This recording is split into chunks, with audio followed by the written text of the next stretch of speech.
Hello, everybody. Hello. Here we are once again with another live stream for the channel. Woo. Let's check on here the live. Okay, let's do this. Save. Turn that on. Okay,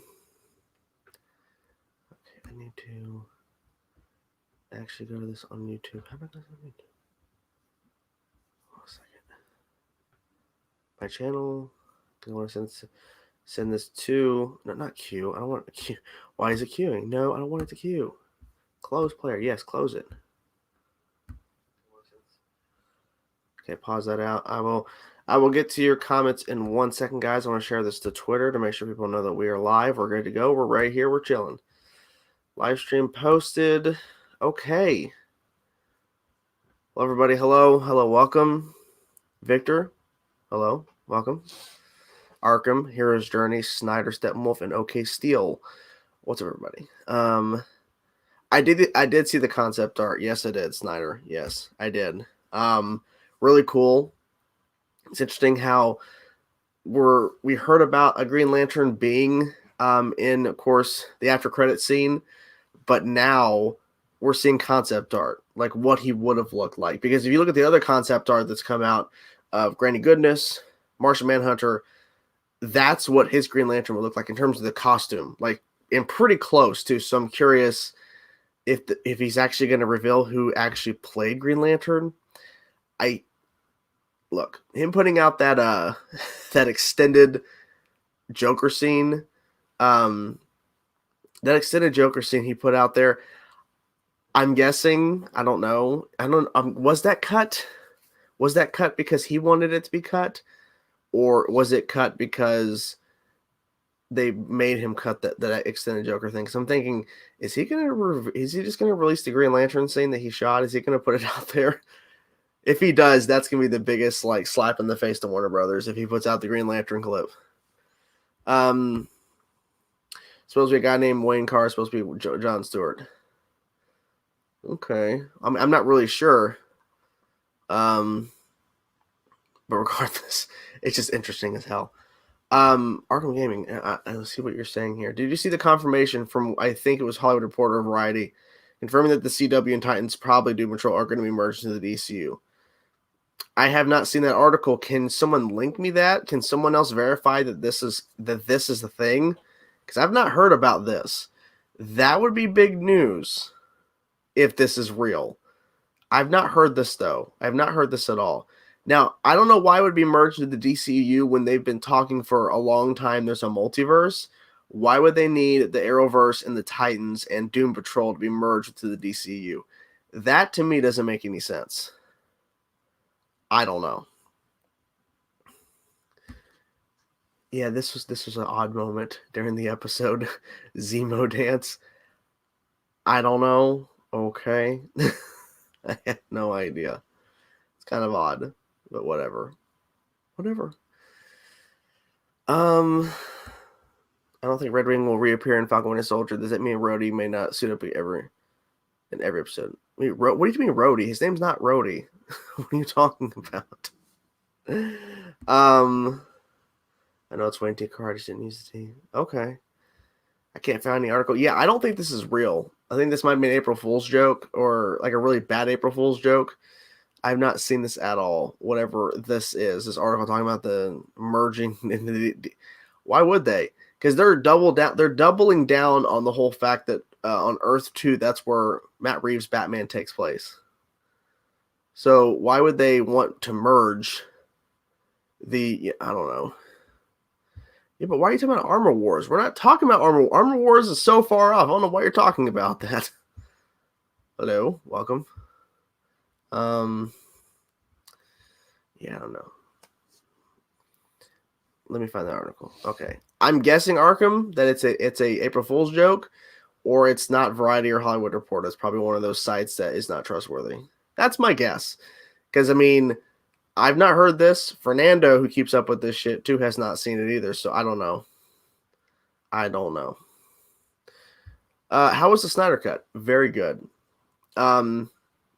It's obviously really long, but I think that's the whole point. It's supposed to give you the whole vision, and it had to be that way. You know what I'm saying? Um, Ethan, I could see this maybe like, I don't know, 10, 15 years ago, maybe. Does that mean Earth 3 is the Snyderverse since it's close to the main DC? I don't know. I don't know. It's hard to tell because they're acting like it's not even connected. It is connected. Do you see the recent set photos for Titans? I saw that there's like posters or whatever, but I mean, I'm not keeping too much up with Titans in the moment. Possibly. Victor, thank you for the super chat, man. Thank you so much for supporting the channel. Thank you for being a member as well of the channel. Is it true that the new Batman movie is based on Earth 2? What does this mean for Batman movies? Any thoughts? What's to come? Well, yes, they have confirmed it's separate from anything else they're doing. Like, you're not going to, unless there's like a multiverse reason, you're not going to see Matt Reeves' Batman, Robert Pattinson's Batman. You're not going to see him pop up in Aquaman 2. Shazam! Fury of the Gods, he's not going to pop up there. The only way you'll see him cross over is if it's involving the Flash, Ezra Miller, going to Earth 2 and running into him, or if there's another like multiverse angle they go where he'll cross over with a character who can multiverse travel, you know, like another speedster or something. Other than that, I think it's all separate. I think they're keeping it separate because I think what Matt Reeves is doing, they're going to do the Batman trilogy. They're going to do this GCPD show. There's been rumors and talks of them doing a Catwoman show based off the Catwoman that's in Matt Reeves' Batman film, HBO Max show. And there may be other things they might spin off of that, or they might even build their own universe of other characters on Earth 2, like Earth 2's version of Wonder Woman, Earth 2 versions of Superman. I don't know, but they may do that. Who knows? Exactly. I have not seen about this hint he's making a cameo in Legends, but he shouldn't, because he should make a cameo on Flash, personally, not Legends. Come on. Did you see the YouTuber Mahler's review? Zack Justice League, his review was awful and I lost brain cells when he said Justice League is a better movie. I don't know who this person is, and honestly, here's my honest response to this. I don't care what other people say about movies. Like, if this person who you're talking about reviewed the Snyder Cut and said it was awful and he liked Justice League, more power to him. I don't care. Because I like the film. My review's out there. My reactions are out there for the film. If you guys want to go watch them again if you want to. But my thoughts are it was fantastic. It was awesome. I loved it. So if people have a negative opinion, that's completely fine because I don't even watch that stuff. I don't care. I literally don't watch reviews. I don't watch reviews. I don't really pay attention to that stuff. I give my take on it, and you just take it as just someone else's opinion. Don't take it as the gospel truth or whatever. Yeah, because my opinion or anybody's opinion should not affect how you feel about something or how you should feel about something. He said it on Instagram Live. Well, that's great, but he should just make an appearance on Flash. What's up, Jimmy? Thanks for stopping by, man. What do you think of the new Gods movie supposed to be being canceled? Well, it's canceled. It's not supposedly. It is canceled. Warner Brothers and DC came out and said they're not moving forward with it. They said that they may come back to this at some point, and maybe they'll do like pick up the project again. But I don't know. I don't know. It's interesting, a lot of development, but then again, I figured it was gonna not continue because we haven't heard much on it in quite a bit. Because we heard a lot of stuff was happening when it was first announced, and Tom King and Ava were working on it, and the script was being written. We heard a lot of updates from both of them on Twitter, and all of a sudden it stopped. I'm like, yeah, it's not happening. Apparently, Patty Jenkins said that none of the DC directors consider the Justice League movie as canon, which most fans have agreed to. Yes, so that's interesting too. So we have a Patty Jenkins, James Wan, who of course directed Aquaman. They literally has said no, we don't think the theatrical version is canon. Steven played alternate timeline 2046 Green Arrow and then different Earth 2046 Green Arrow, so it makes sense if he shows up on Legends. I don't care if it makes sense. I just don't want him to. I don't care if he does. It is what it is. I probably won't even watch it. I'll probably just find a clip on YouTube and watch that. Okay, let's see. Check your DM. I sent it to you in screenshot. Okay, let's see. Phone's a 5% battery. I'm about to freaking die on me. Let's see. I'm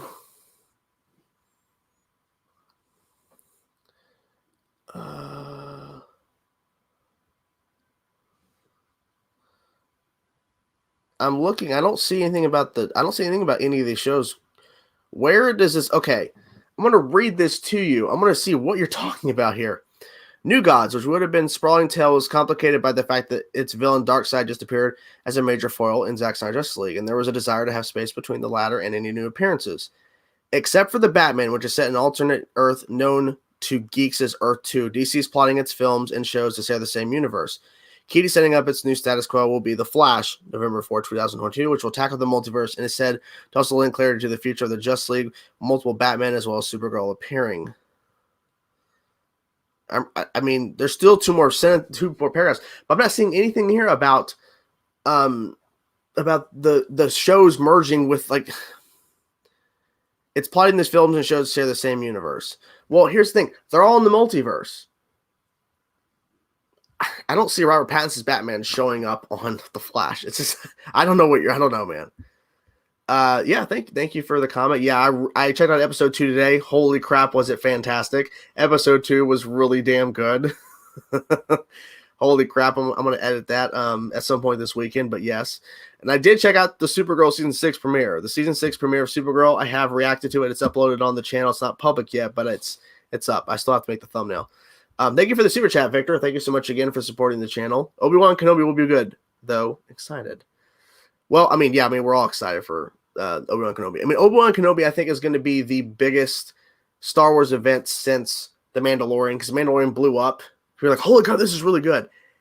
And then we started to realize how good it was, because it was just a really cool thing to get a Star Wars live-action show. Obi-Wan Kenobi is going to be the next thing. It's probably going to be the most popular show on Disney Plus when it launches. And thank you, A-List Production, for stopping by, man. Yeah, Invincible is awesome. I've checked out the second episode, like I mentioned a couple seconds ago. I reacted to the second episode. It's not as good as episode 1, but then again, episode 1 had such a fantastic, crazy ending. But I really enjoyed episode 2 because I love the world building they're doing. It's so freaking cool. So I'm excited to edit that and upload that for you guys, and then check out episode 3 at some point. Gotta catch up though. Just started Falcon Winter Soldier today, and Gracie. Thank you, Big Bang Theory Shelter, for the $2 super chat, man. Thank you so much. But yeah, I mean, I love Falcon Winter Soldier. I'm really loving the show. It's definitely a very different type of show than WandaVision, and that's fine because I feel like WandaVision was its own thing, and I think people are just expecting Falcon Winter Soldier to be as intense and as crazy as WandaVision. That's not how it is. It's completely different storytelling, completely different characters, completely different scenarios. So, I mean, just it is what it is. Yeah, I think he interpreted that it meant all the shows are going to be fine, and that's not true. Not what they're doing at all. What's up, Andy? What's up, man? Andy, we have to do a live stream together, man. We got to figure something out. I guess I'll mention this here. I'm thinking, I don't know, I'm thinking of doing like a type of podcast live maybe-ish thing where we do one-on-one interviews with people through like StreamYard or whatever, and we're able to just kind of chat about whatever. I'm debating that, thinking on it. I have an idea of my first guest if I was to do this, just because I think it'd be kind of cool to kind of switch it up, but we'll see. But Andy, we definitely need to do something for sure, man. We have to. We've been talking for too long for us not to actually talk in, kind of face to face through live stream and actually talk about all this craziness of the Arrowverse and everything. Have you heard Adam Wingard saying that there's a 5-hour cut? There's a 5-hour cut of Godzilla vs. Kong. If this is true, holy crap. But then again, you're right. It's probably a lot more human stuff. Probably not that much more monster stuff. Maybe. Do you think Zack Snyder will change the plot line if and when Justice League 2 and 3 is greenlit? Yes. Yes. Regardless of if it's comics, animation, or live action, there's a lot of different ways they could continue it. Yeah, because I mean the storyboards that are out there, those are not what he's going to do because it's already changed. Flash Season 7 has gotten 100 more viewers than Batwoman Season 2. How do you feel about that? I mean, it is what it is. There's a lot more people that watch The Flash than Batwoman. To me, I'm really enjoying The Flash. Was the season 6 finale, episodes 3 of season 7? Let's be clear here, but it was the season 6 finale, episode 3 of this season. Was it clunky and kind of a clusterfuck? Yeah, it was, because it was just like all over the place. But I'm liking the new stuff they're doing right now. So it's got more fans. Yeah, Daddy likes the metal. Who doesn't? That's what this person said. Daddy likes the metal, honey. What are your thoughts on Batwoman heading the season? Well, I'm behind on Batwoman. I'm behind. I probably should spend a day literally catching up, but it hasn't happened yet. But maybe one day. Do you think the Supergirl solo movie and the Superman solo movie will be set on the same Earth? I don't know. If you're talking about Man of Steel, or maybe you're talking about the rebooted or like a new Superman movie they're doing. If you're talking about the new one, maybe. If you're talking about Henry Cavill's Man of Steel, probably not. I don't know. We'll see. Because then again, the Flash movie has Supergirl. So unless I'm thinking that this Supergirl he runs into is from the multiverse. That's what I'm thinking. That's just my guess. I don't know. Delta Suicide Squad Thinker. Well, apparently he's not the Thinker. James Gunn said he's not DeVoe. I don't know. And all these other, it's crazy how many like D-list characters that he's bringing to the mix. But yeah, Avengers Ensemble cartoon show was not as good as it's just an MCU cartoon. Yeah, I'm not planning on watching it, at least not for reactions. Hope everyone's doing well. I hope you're doing well. A-list Productions. I think we're all doing good. I think Godzilla vs. Kong was good. I hope for the MonsterVerse to expand. It's the only universe to get to their goal as opposed to others that change plans. Yeah, it's true. Well, the Mummy never even got that thing. I've been working on something similar, haha, but I would love to do a stream with you. We will talk about it soon. Awesome. Yeah, we definitely should. We should figure it out. Yeah, I mean, just in general, it would just be cool to kind of switch up and do something else. And just the idea brewing of kind of doing like a live, it doesn't have to be live, but doing like a podcast type thing with a different YouTuber or somebody that is within, this space of geek stuff or just or whatever. And the idea was just to cover whatever topics, like just whatever comes up. There was no idea of like a plan, so it feels like more natural. Like we're just chit chatting away, bring up a topic, talk about it, and then move on to something else and all that. What's that? You kind of copying me over here, honey? You're copying me? Thanks. Are you starting to get annoyed with how tedious The Flash is getting? A lot of people got sick of the cringy speeches by season 3, but I'm a hardcore DC fan, so I persisted, but now it's just ridiculous. Well, I even brought this up. It was like Barry standing in the last set. Pep talk time! And that's true. Honey, you dropped your phone. But yes, it's getting a little ridiculous, but at the same time, it's the formula. It's like they have nothing else to do.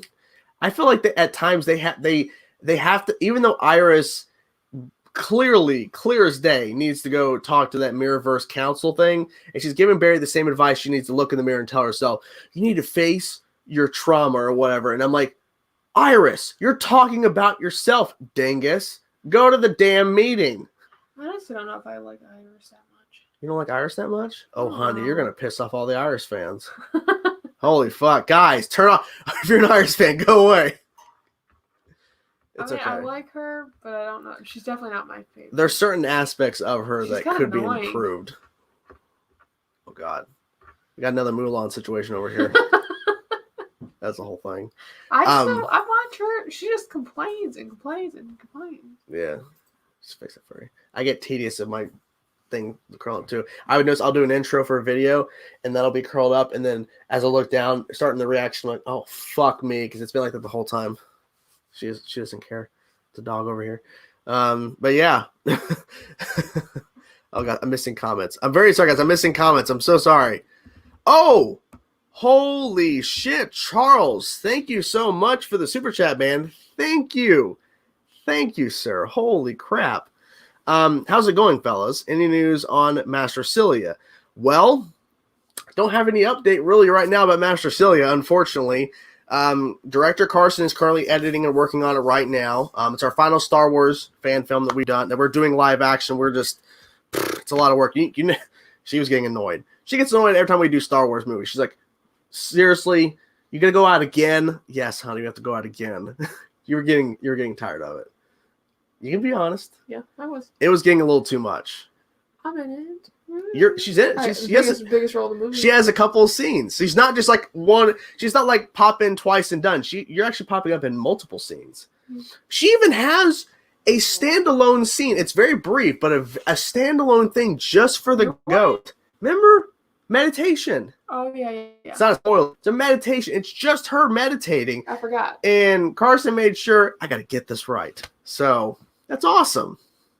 Kicking ass, taking names. The most lines in the movie. Yeah, the most lines. Spoiler alert: she has no lines in the movie because you told me you told me you didn't want lines, so I didn't write you any lines. I'm a mute. You said you didn't want lines. You said you didn't want lines. I didn't give you any lines because also too, you notice how tedious it was for us to kind of keep remembering and we're flubbing. I didn't want to do that with you because I know you. You would know your line or lines. You don't give you one line. You would even get more frustrated if you're in the middle of, waiting for your line and someone flubs, or you say your line and then after that someone flubs or messes up or they laugh and you go, "You fucking kidding me? That was my take and you fucked it up."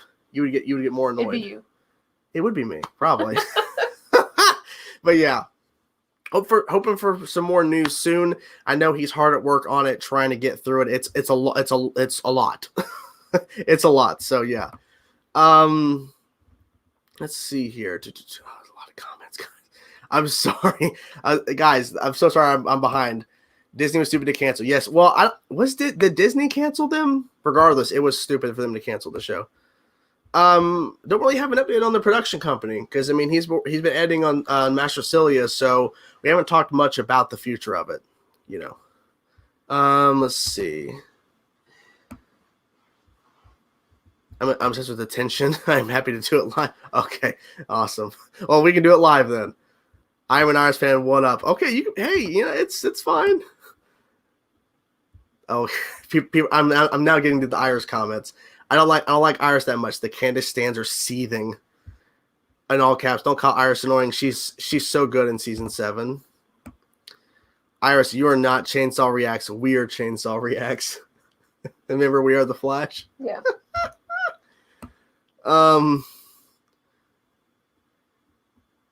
Tell your fiance she's annoying. Iris is a gem.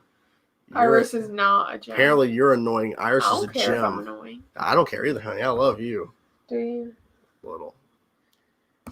Do you think Iris will get pregnant next season since they are introducing Bart? Well, they are introducing the new. Look, they have to do something because we had Nora pre-crisis. Now we have Bart post-crisis, but I can't talk. And maybe Nora's going to come back. The twin angle, maybe. I don't know. But we have to have a baby has to start. I'm assuming they're going to start saying, "Oh, here comes your baby," towards the end of the show, when the show is actually coming to an end. Iris always walks in at the wrong time. It's annoying. Oh, well. Maybe. Would you check out Spider-Man Lotus?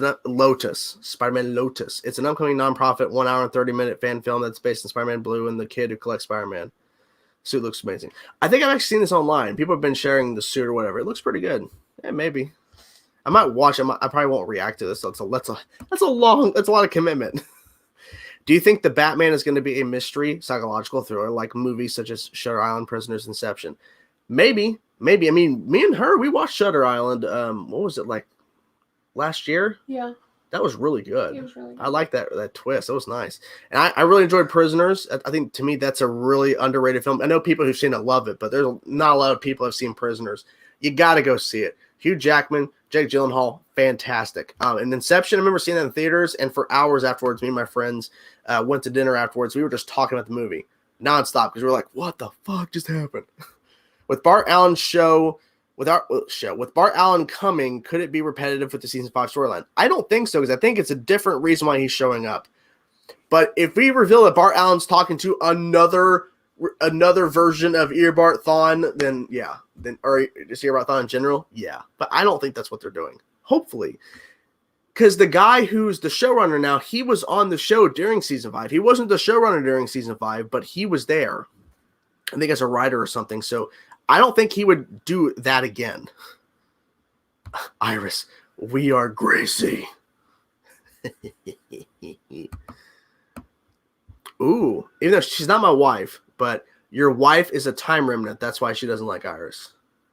You're not even the real ghost. Yeah. You're a fake ghost. True. Are you become Ghost Savitar? Remember that whole angle time remnant becomes Savitar? It was so weird. A time remnant Barry becomes Savitar. Okay. Nora's coming. Watch 614. What do you mean? You mean 714? Are you talking about 714? Because 614, we've already seen that, sir. When do you think the Flash is going to end? Good question. Probably, I don't know. Because I mean, we have season 8 confirmed. That was before season 7 even aired. So I don't know. Yeah, they said Batman's on Earth too. So Stargirl's Earth. I don't know because they've already said because in the Crisis on Infinite Earths, which by the way, Warner Brothers knows that's because they have to approve that shit. They know Stargirl takes place on Earth too because they have to show it in the fucking title of Crisis Part 5. So yeah, if they're saying Batman takes place on the same Earth, that's weird. I don't know, but if he's in Gotham and we don't even know the time period of his Gotham. So unless they give like a certain year and then Stargirl has a certain year, and if it connects, that's odd. But if not, and it's a different time period entirely for his Batman trilogy, then I guess it's okay. Man. Oh, Victor's Minus Heroes. Well, it was awesome. I watched it yesterday, actually. Let me actually double check on it because I'm waiting for it to upload a proper upload. So as Google Drive gives me, if Google Drive does, I was trying to make it live for Patreon earlier, but like the upload it didn't go through. So I'm trying, but yeah, it's New Avengers. So good. So good. It was so good. Do you think Bart Allen will cameo mix up in Pitfalls? I don't think it's a cameo because he's popping up in episode 150 and then he's going to be in the very next episode, which is the season 7 finale. And then apparently it may be setting up for him to be a regular during season 8. So I don't think an Impulse spinoff is coming. It could, but that would only happen is if the Flash was leaving. And from what I'm hearing, they're trying to re-up Grant Gustin for more seasons. So we'll see. Do you think, since it's the last Supergirl season, wait, what? What other big Flash characters from the comics would you like to see appear? Well, Cobalt Blue is the one that people keep bringing up, and I agree. Cobalt Blue. Red Death, even though that's not really a Flash character, but still, it would be really interesting. I mean, I've always said a version of Kate Kane, which they can technically do that now, because they have a recast of for Kate Wallace Day. They could have her transition to Flash, and we have a Kate Kane version in the multiverse come through as Red Death, and it's Wallace Day. That'd be really cool. That would be awesome. Where is Camilla? Wow, I don't know where the actress is. Who knows? Who knows? Chain DM your StreamYard link, and I will jump on to explain. Okay. I can DM you the link. Hold on. I'll do that right now, actually, sir. I will DM you a link. I'm DMing you on Twitter, sir. So you can jump in here. Let's see if I can let me find you. I'm sending Andy a link to jump in here. Say you wanted a link. So there you go, sir. I sent you the link. The ghost is the god of speed. I agree. Are you the god of speed, honey? I like to sleep. You like? Oh, so you're the god of sleep. Restore the ghost verse. I agree.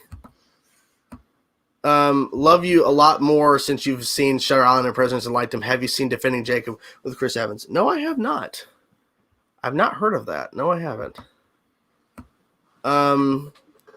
I mean, I've seen the first 2 episodes, man. It's really good. The first episode, of course, the reaction's up, but the second episode, I haven't even started editing it yet, but I watched it today. Wow. Good stuff. Good stuff. Huh? Yeah, I had a day off. What? It was.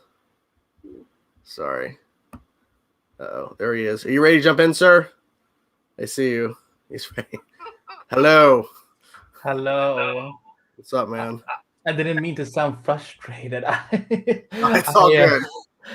No, what I want to explain, because I sounded weird. I mean, I know the comments sound weird. So, because everyone's been... Can I curse on this show, by the way? I don't care. Do what you want. want. Yeah. So people were bitching and complaining about like, oh, they erased Nora, yada yada yada. Okay. 614, the death of the Speed Force. When Wally shows up, he says to Barry that when I was going through the Speed Force, I saw my children running with their children, yada yada yada. But I also saw Nora. So obviously she still lives. So like for me, I'm like, guys, they're not erasing her, but like they're obviously doing something different with them. Like maybe the age. There are people that think still, because I got a comment today on the Bart Allen casting I did, and this guy's like, I don't know what you guys are talking about. That's his grandson. I'm like, did you not read the articles? Did you not? Because see, you just see the headline, you immediately assume, oh, pulling from comics. No, like you, and then you sourced it and you put it out there again. Guys, you didn't read. You clearly didn't read the article, so I'll say it here. I've confirmed it again. They're altering the continuity. It's a son, which I guess makes sense because my guess is Nora is not the same Nora. Can't be. It's post-crisis. There's a whole new timeline, so she has to be different. So we may even get that actress back. That's great, but I think it's interesting if we introduce another kid because we still have yet to see a baby. So I think it's gonna be interesting. Hopefully. I think they're like maybe he will be the big brother, maybe if or maybe she will be the big sister. I don't think they're doing twins. Like I know people are still angry at me for saying that, but like people all I did was just confirm like, hey, Deadline said the wrong thing, and people are like sending me differs because I somehow changed it back. I'm like, guys, there was nothing to change. This I didn't. It wasn't like that. I walked into the writers' room, like, "Hey guys, so throw out all your script and make scenes where he's the grandson instead." No, I just you walked in there, guys. I'm not liking this at all. We got to go back to the grandson. We got to do this, okay? Exactly. Twitter sometimes. I'm fine with him being the son. I think grandson. Like for me. If we get him as the grandson, we need to meet his Barry's kids first before we get the grandson. And the thing is, the show might be over after season 9. Who knows? So we don't want to have to wait for too long. Yeah, because what I heard was Grant's contract for 8 seasons or 7. So I know what you're recalling. So he was from Michael Rosenbaum's podcast, right? Yeah, and he had talked about. He said that season 7 was season 7 was the end of his contract, and then they were before COVID. They were in the process of renegotiating for season 8 and 9, and that's kind of normal. They usually do like when an actor's contract after X amount of years has gone out, they usually do 2 years at least in case they want to do something again. So the fact that we have season 8 probably means that there's a good chance for season 9. It makes sense, and from what I have heard, that they're willing to even offer him a bigger contract for a lot more money to keep him even past that, which is not surprising because from what it's been said from multiple people, the Arrowverse earns them so much money per year on the CW that they don't want to get rid of it completely. People are like, okay, so why is Supergirl ending? Because they're done, and Melissa wants to be done. You can just tell. She wants to move on to others. They have their production company she's starting up. She doesn't want to do this. She has a baby. Yeah. She produced I think she was getting tired of it because the first season she had signed up to film in the U.S. in Los Angeles, I believe. And then she moved up to Vancouver with the CW move. Very different environment. And she's like, and then the fact that the whole COVID stuff, that's probably going to last for a couple of years at least with the whole protocol stuff because it's just being safe, and then eventually it'll just die down and it'll go to be like a flu situation where it's a risk, but we're not going to be over the top with these protocols. But some of them might still stay in place past a point, but Melissa's done. And I'm surprised with Black Lightning. Like that shocked me that that's the biggest insult because like they're not doing any like every Monday there's no trailers. They're promoting the spinoff more than they're doing Black Lightning's final season. And the thing is, I look forward to seeing the Painkiller backdoor pilot. To be fair, I don't know like if it's gonna be like any bigger than Black Lightning was though. I don't think it would. I don't know. And what sort of shocked me most is the fact that we had a Wonder Girl series in development. Now, obviously, it's not Donna Troy, but we have. Don't break my heart. I was so sad about that show. I don't understand. I don't understand that. Like, why make this big announcement of a character who's not been introduced yet in the comics at that point? It's a big moment. Like, oh, they're developing a character that hasn't even appeared yet officially. We've only seen images of her, and then they're like, nah. Wait, that could have done so much for your universe if you would have done this show. Yeah, like giving more exposure, especially to someone who, she's about to get her own Wonder Girl comic, and so like that's why I'm like, oh well, if she's getting her own comic, then maybe she's gonna have her own show. Like, I mean, of course, the comics and TV division are obviously they're different finances, whatever. I get it, but it's like, I don't get why there was just like, it was like the announcement came, they kept saying, oh, we're still developing it. Now we're doing a Wonder Girl comic spin-off, but we're not doing the show. And I'm like, they were finally so close to finally be able to do like any type of Wonder Woman stuff in the Arrowverse. So, and it would have had the budget like Superman and Lois. And I'm just guessing based off the fact that they're really pushing this multiverse angle. I'm not saying they would have done this, but I mean, based on the fact we have a Superman show right now airing, they probably would have hinted and maybe even shown like Arrow versus Wonder Woman on Earth Prime. Maybe. Well, she's out there, that's out there somewhere. Yeah. If there was one thing Ruby Rose did before she left was that she name dropped Wonder Woman. I'm not a big Ruby Rose fan, so don't kill me, but. I don't blame you because all the stuff we've heard past the point of her leaving, I get it. Because I sat there and I posted it on Twitter and I posted on my YouTube community tab. It was that Reface app where you can put someone else's face on a GIF. I did the Reface app for when Batwoman lands during Crisis Part 5 during the Bebo scene, and she lands and then she stands up and she's like, it's a really good shot, so I'm able to put anybody's face. I put Wallace Day's face.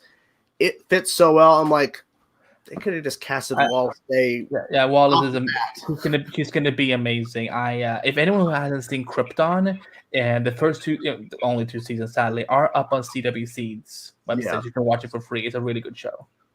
Oh, yeah, I mean, everyone is excited. I mean, the fact is, it's a fan cast that actually came true because people were fan casting her pretty much right away when Ruby left. So the fact they're like. The showrunner's like, yeah, I heard about this campaign. I'm like, oh, so you did? Because everyone was tagging you for months saying, get Wallace Day to play Kate Kane because you guys said you're recasting the role, so go for it. Yeah, and like, she's great. She's super sweet. I've talked to her a few times in interviews, and she is also she knows how to do action really well. Which I'm not gonna say that Ruby wasn't, but she was not good either. But I ain't here for Ruby Rose. Like I'm like Ruby who? Like I'm the living Kiki Palmer meme who's like, I don't know this woman. She could be walking down the street and I wouldn't know a thing. Sorry to this woman. I mean, she's the one who they didn't want to work with her and she didn't want to work with them anymore. I like this comment from Fake Jake. Oh, please, CW would never make a big announcement for something that would never happen. Cough, Green Arrow and the Canaries. Point, sir. You make Fake Jake. I love you, man. Point. Exactly. And okay. That news. 2 years wasted. 2 years down the shitter. Oh my god! Now that you mentioned it, it was 2 years because they announced it in September 2019. We got that. Oh my god! The second to last episode was the backdrop. No, also the 2 years is also referencing season 7 and season 8. Season 7, of course, all this was pre-crisis, but we had season 7 to set up all this flash forward stuff with this. Who's this mystery Black Star character? Oh, it's Mia. Oh, it's the daughter. Black Star. What was that name? Like, it was I guess a fighting name. I don't know. But then season 8, Black Star. I'm gonna fight as Black Star in a wrestling game. Yeah, and then season 8, we have her, of course, still pre-crisis. And then we have post where after she was in crisis and then she gets her memories back. So that's 2 years of setup for her and the future stuff. And then, of course, we intertwine. Somehow Dinah's there. And then there's Laurel. Like, we don't understand. And we'll never understand because there's no continuation. Well, Cisco, thankfully, did address some. Yeah. So apparently he's the one who helped Laurel get to the future, I guess. But was that episode and that scene filmed before COVID hit, or was that after? No, it might have been after. Because when was the script written? That's the question. When was that script written? Wait, let me count. Okay, so 701 is episode 20. 702. This is ridiculous. 702 is 621. Yeah. 703 is yeah. And it was the Abracadabra episode. It was the original 37. But when was the script written? Okay, so 703 was filmed late last year, because they did say that we were close to wrapping episode 20 or 21. They hadn't started filming the finale, so they could have easily changed something afterwards, which I think was happened. But either way, they now it's canon. Cisco had something to do with Green Lantern Canary. I'm like, honestly, just finish that storyline on the Flash. Have them come back somehow and be like, oh, we did. Barry could travel into the future and then go, what happened to William? Well, we'll tell you. And then they actually handle the storyline and they wrap it up for you. And then all of a sudden, Laurel gets brought back and we have Laurel and Flash. Listen. Sorry. I'm if people think that I'm a huge Iris stan, I'm a huge Laurel stan as well. I was furious when they killed her off. So when Black Siren came to the Flash, I'm like, oh great, so Flash has to fix what Arrow did wrong. And Black Siren was amazing. I was always like, listen, can we just keep Laurel on the Flash? Cisco has a crush on her, and Cisco treat her way better than Oliver would. Hey, make Cisco the new Green Arrow, and they can be Green Arrow and Black Canary instead. Yeah, but that spinoff, man, that's just ridiculous. 2 years. I didn't even think about the fact that it'd been 2 years, and they waited to the last minute to tell us, oh, by the way, it's not happening.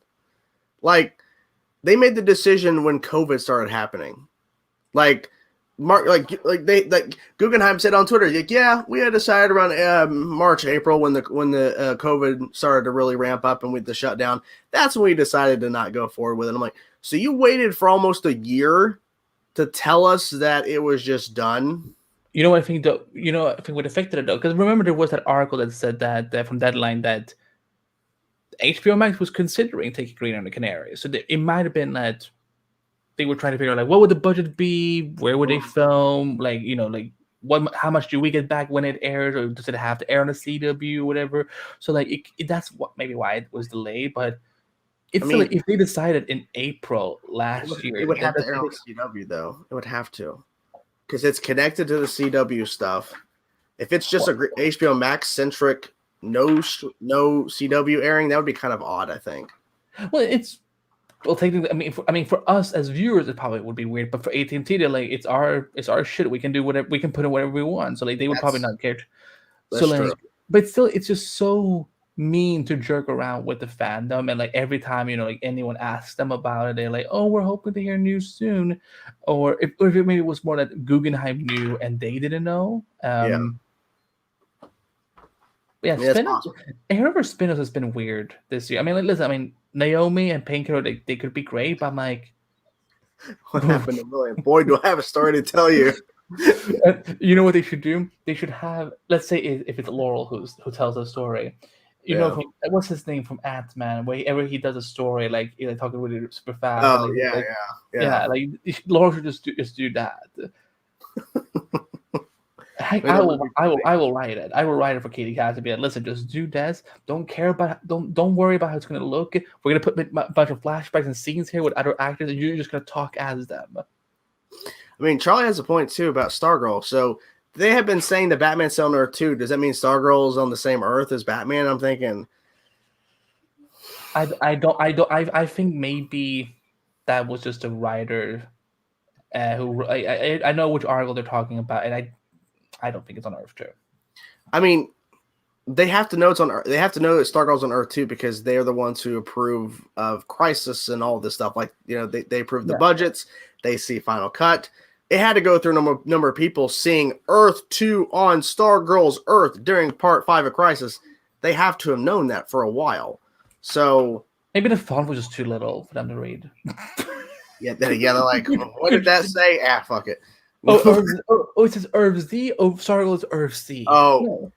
fake Jake. It was just done. Their story was just done. Paula Guggenheim, who said Laurel's death because her story was just done. That was a fun video I made about that. I could not believe he said that.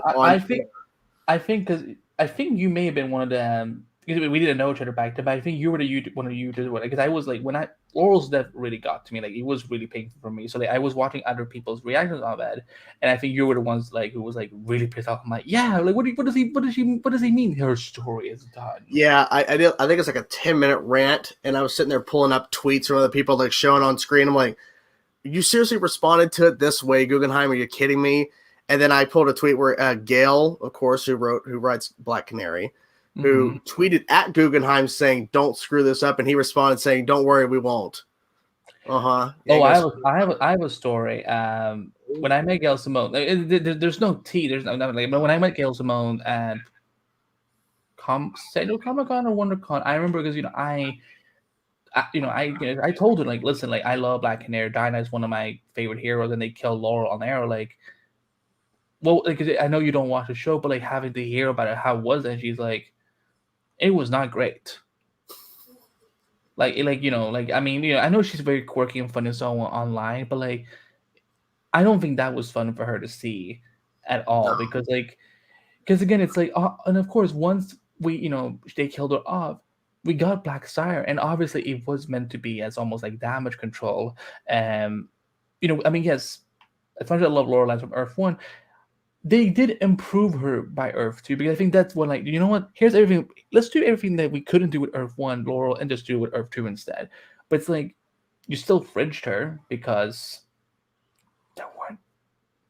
I mean, they said that. They could have fixed it with Earth 1 Laurel. But the problem was they introduced her with no powers. They could have easily fixed that with the particle accelerator. They didn't do it. She could have been in Central City that night, and we didn't know it. And one of my viewers one time, we always talk about this from time to time on streams, but someone had brought up her mom lived in Central City. She could have been visiting her mom. Problem solved. Because they even had that as the Thinker was right next to the particle accelerator explosion, and that's how he became the Thinker. Like, they had shown that as a flashback. So they could have done it with Laurel. They didn't do that. And then the fact is, they finally have her start to become a vigilante. They rush her storyline, completely rush it. And they have it to where Oliver, even though he's allowing these other people to be a part of Team Arrow, he's like, no, you can't. Well, how come everyone else can? Can't you put some time aside, Oliver, and help her train? Which eventually we get to stuff like that, but it's just like, we don't need all of this stuff. Like, the way it was just handled. And for Guggenheim to say her story is just done, read a comic book, Guggenheim. Okay? There's like 40, 50 years. I mean, I think she's been in there longer, but like, there's tons of storyline. I mean,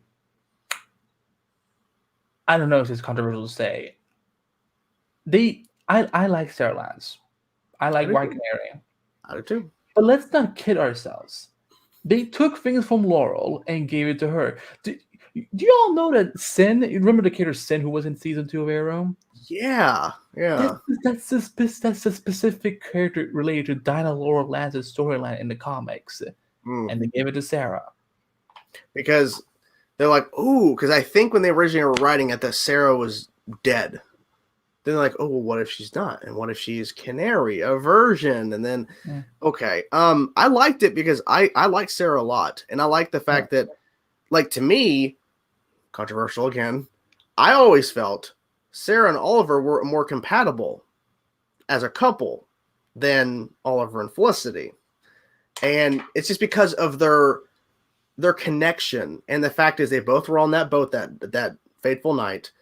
Let's not say fateful, because they did cheat on poor Laurel. Like, they did. But that fateful night, in terms of the boat sinking, they both were lost at sea. Oliver losing his dad, Sarah being gone for a couple of years. They finally meet up in, the flashbacks. She shows up again in the present day. All this stuff is going on, and then they reconnect again in season 2. I always felt that there was something there. And then, of course, they rekindled that relationship. But yes, Oliver was definitely a very different person back then. He should not have had Sarah on the boat. First of all, it wasn't even Katie Lotz because it was someone else, but they recast it. But anyways, still, they should not have done that. But they're showing Oliver's growth because that was old Oliver. That was stupid kid Oliver. He's a very different person after he gets back from the island. Well, the island, because he was all over the place. he was in the city during season 3. Okay. Yeah. Slap me in the face. That was just it ruined the pilot for me so much because I'm like, oh wait a minute. So he was gone for 5 years.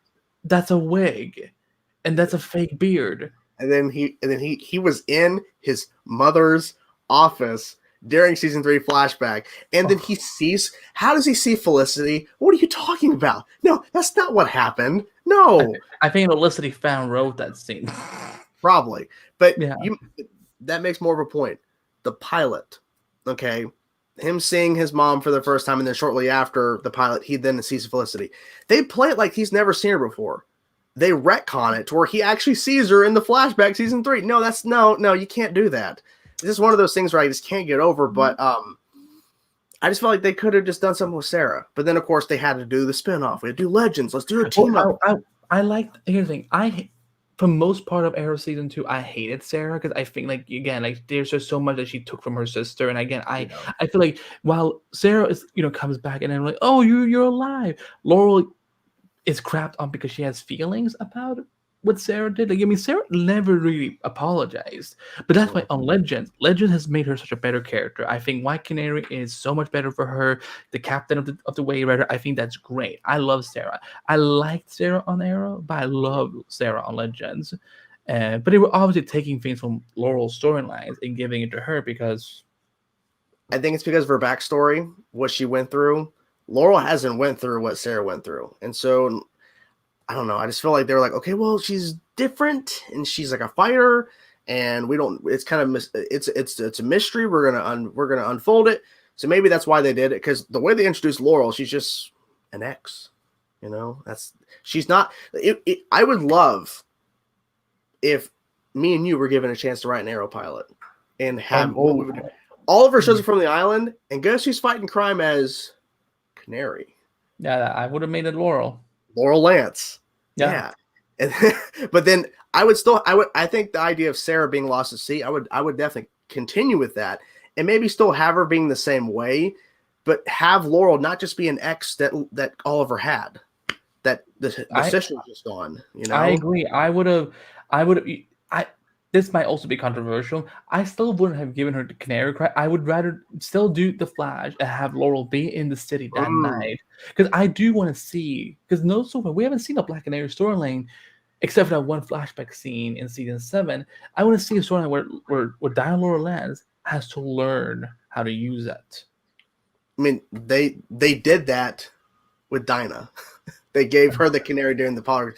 So yeah, that would be interesting. We have God bless Juliana Harkaway, because she stepped into an impossible situation. But she's great. She's wonderful as Dinah. And that, I mean, you know what? That's why I feel like, if we can't have Greater Canaries, just do Birds of Prey with both canaries. Oh yes. And that's what I was saying. Do a Canary show. Because me and you have been hearing rumors, other people are hearing rumors that Cat was out and they were trying to rework the show into being a Canary show, or they were just trying to figure out a way to do the show without, Cat as Mia. I think that would have still worked. I mean, I think people still would have watched it, but that's just because you could have put other female characters. I mean, again, we could have done it as a Birds of Prey spinoff or something. You could have had Huntress. They had Huntress on Arrow. They could have brought her back. I love Huntress so much. And I love Jessica DeGao so much. And the fact that we never saw her again after season 2, I'm like, no one is asking for Cupid. No one is asking for Felicity's mom. Please bring Cupid. Stupid. Oh, no, don't. You're giving me Arrow PTSD all over again. Like, Mark Guggenheim's comments. Cupid is stupid, whatever. And like, of course, they had her a part of the Suicide Squad at the end of the show. Well, see, here's the thing. I could buy that idea. Yeah. But then again, it was never. We're not called suicidal tendencies, or I don't know. It was just they couldn't say it, but yeah. Oh my god, these rules. Ghost or something. Ghost, like Okay, whatever. If it was Ghost Squad, I will literally shout at whoever wrote the episode. I don't know. No, I would never do that. I like this question from Charlie. So, what Arrowverse show had the best pilot? I honestly think it's Arrow. For me personally, just because of the mystique of it all, and the fact that literally it's like right away he's on the island, he gets saved, and he's just like really odd. And I guess it's me because it's the first show I watched, because I was a few years behind. Of course, the benefit was it was the first of the Arrowverse, but to me, I always think back on it going, such a great start to a show. Like I just can't get enough of it. It's just so cool. I think just overall season 1 was just fantastic. But what do you think is the best Arrowverse pilot out of all of them? It's kind of hard. It's a tie between Flash and Black Lightning, because anything. Because I would say Superman Lois, but I need to go back and rewatch it and see, because like when I first saw it, I really enjoyed it, but I also had to give it some thought. But Black Lightning, I think that what I love about Black Lightning and the Flash pilot is the fact that they emphasize so much from the beginning that this is based on family. This is based on, like, we're taking these characters seriously. And listen, I mean, no, Flash has had struggling issues. I get it. Trust me. I run a podcast about it for 7 years. Trust me, I get it has struggling seasons. But they set up the reason why I used to love the Arrow pilot, but I don't do it anymore, is because everything they set up in Arrow pilot pretty much gets retconned away because of X, Y, and Z. With the Flash, they stuck to their guts. Iris is buried their end game, and this is the concept we're doing with villains of the week, multiverse, time travel, superpowers, and so on. They stuck to it. These, I saw that people were in your comments were talking about, like, there's always these motivational speech. It's part of the DNA. It's there. And with Black Lightning, with the Black Lightning, it's that a black superhero family, and we are focusing on political issues that are part of our society today, and also it gave us an older superhero, someone who'd already done it all. Like, he's coming back into the game. He's a principal, and we're dealing this thing with Tobias Whale. So, like, it's a tie between those two pilots for if we're talking mainly Arrowverse. If like we're talking outside, I would also put in the Small pilot, of course. But just if we're talking just like specific to CW Arrowverse, it's Flash and Black Lightning, and possibly Superman Lois right after that, and then the rest. Superman Lois, I think, is really good.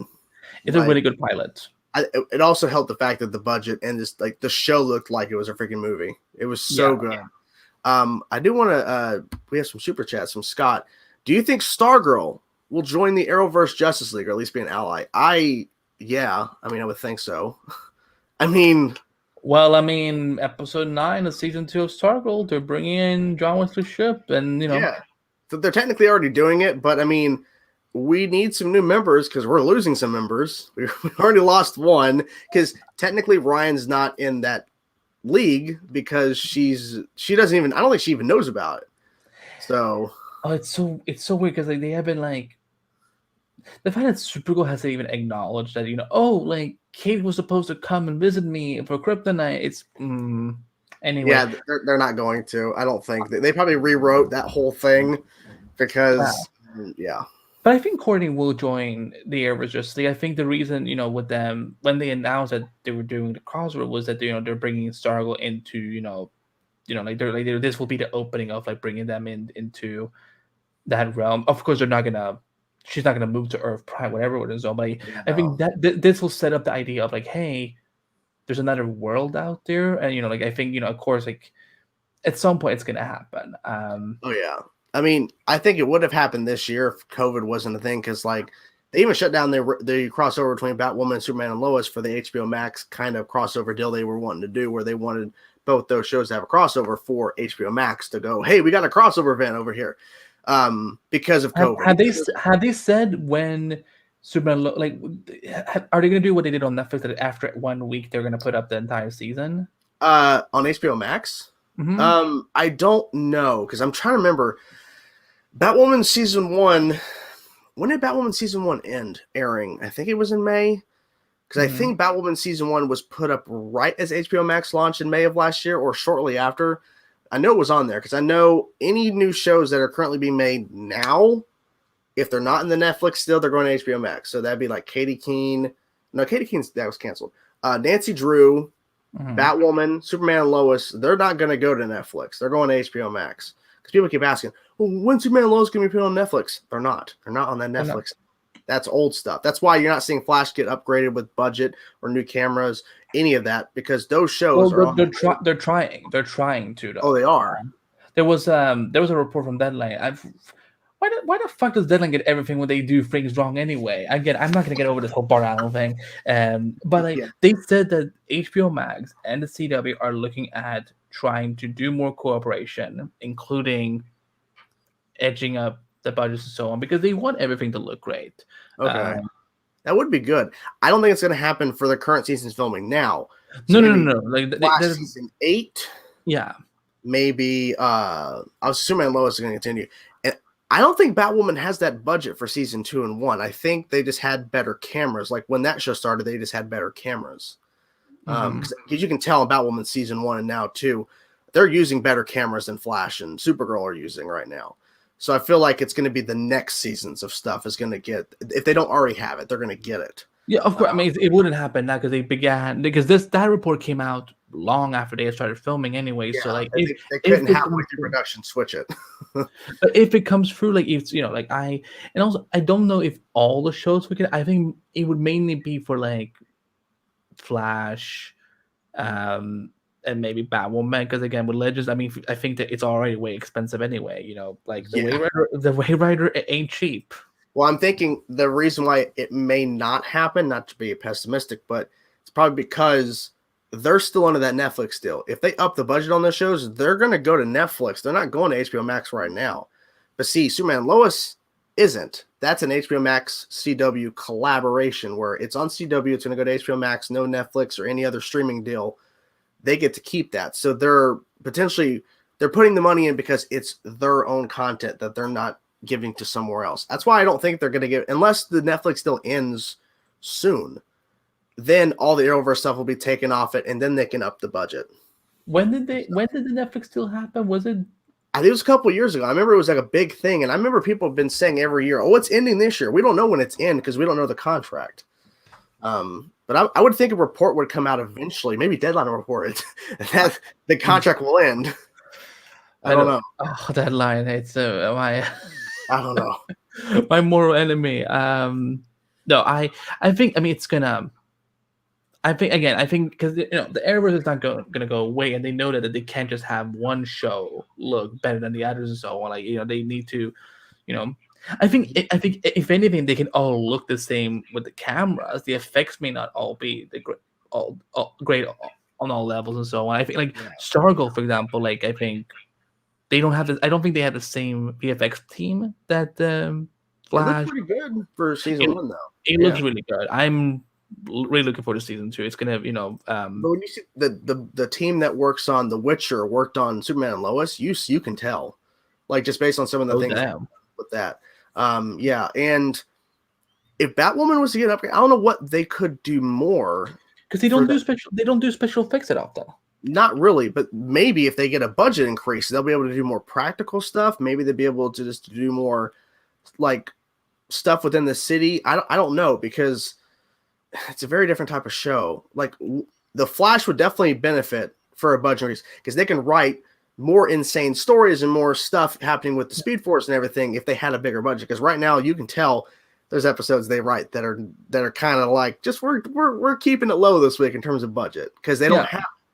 But if they had more of a budget, we could probably see more stuff happen like Gorilla Grodd, King Shark. Like they could do more of that if they had a bigger budget, but they don't. So they kind of have to space that out.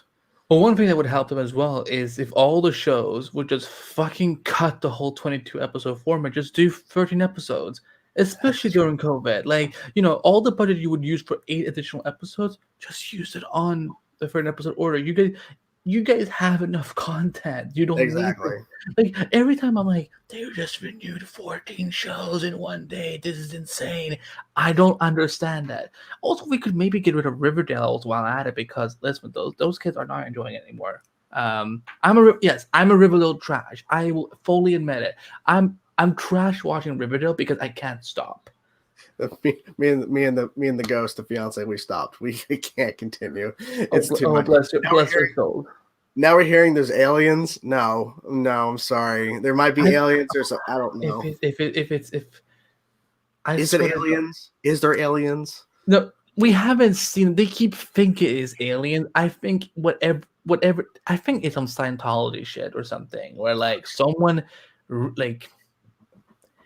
I think someone on the Riverdale writers' room heard about the whole Alice and Mac cult thing, and they're like, let's just do another cult, but instead of like branding people, we're gonna have people who want to become aliens, and they're gonna. I don't know why I'm watching. Because I never. The thing is, like, if I'm really tired and I want to watch something, I'm like, you know what? I'll put on Riverdale because I don't have to think. Yeah. But every once in a while, they will drop some shit, and I'm like, but wait a minute. Like, what does that mean? You know that they did a 7-year time jump. Yeah, I heard about this. But you know what they said? They said that season 4 was 2020, season 5 was 2021, and it's a 7-year time jump. I kid you not. I could not make this up if I wanted to. What? How does that work? How does that work? I don't know. Is Riverdale living on another timeline that Barry has to save? Is this like a crisis situation? I think Riverdale lives in whatever broken part of the Wave Rider is in the Wave Rider still, and they're just living on a loop. But the characters think that it's been 7 years, but the year is still 2000 and whatever it was when the show started. They still look the same. Like there's no change in them whatsoever. Trust me, some of them have gotten beards and like long hair, and it was so. Anybody can do that to make. Yeah. Now. I like this because it's another super chat from Scott. I'm hoping this is going to be good. The Diggle arc that we're getting. Okay, I'm still glad this is happening, even though COVID, it's just one individual instead of multiple, like crew and cast and everything coming. That's why they had to cancel Batwoman and Superman and Lois, because the crew and cast mingling would just. It wouldn't make sense. It wouldn't make. Why would they make a crossover with a character who's never met Superman and the other characters? Exactly. Like maybe he would show up and like, hey, where's Kate Kane? And she's like, who? Like, what do you mean Kate Kane? I'm Batwoman. He's like, all right, well, I met Kate Kane during Crisis. She's like, what's Crisis? I gotta. And maybe the crossover is him. What's a yeah. Oh my god, 2 hours. I'm like, so there are 7 paragons. What's a paragon? We don't really know. Well, and oh my god, I fucking love this. Someone had commented in my last live stream. I could not believe this person, but this person said, so who's in the wrong for this? Kate Kane is the Bat of the future. Is it Guggenheim's fault or is it Ruby Rose's fault for that blunder? I'm like, that's Ruby Rose's fault for leaving the show, but oh my god, she's the Bat of the future. She's not the Bat anymore. How is she the Bat of the future if she's not the Bat anymore? Because they're like, Ryan Wilder's going to be the Batwoman, and my guess is if Kate Kane, just a hypothetical, if Kate Kane returns to crime fighting, she's not going to be Batwoman. She's going to be somebody else. Spoiler. No. Let's not take that away from Stephanie Brown. We could just, we could. I don't know if we're getting Stephanie. I've said if they bring in a Batgirl, they should bring in Stephanie because it seems like they're keeping Barbara on Titans. So bring Stephanie in the mix. But I'm just thinking of who could they have Kate be because she's not going to be Batwoman. They're not doing Mystery of the Batwoman. I don't think. Oh God, I forgot that movie even existed. I don't. This is just a theory. I'm not saying that I have heard anything, but I don't think after season 2, I don't think Katie will be around in Gotham. I don't think so either. I think if she stays, she's not fighting crime. She's going to be stuck to, being basically behind the scenes like Luke is, or she'll continue to pop in from time to time, and maybe she's Hawkfire.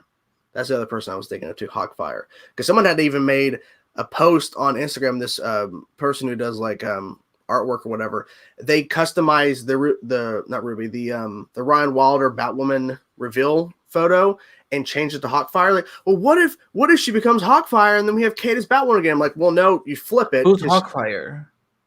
She's a character in the comics. Let me actually find a picture of Hawkfire. She's a character in the comics that is actually, I think, Kate's cousin, I believe.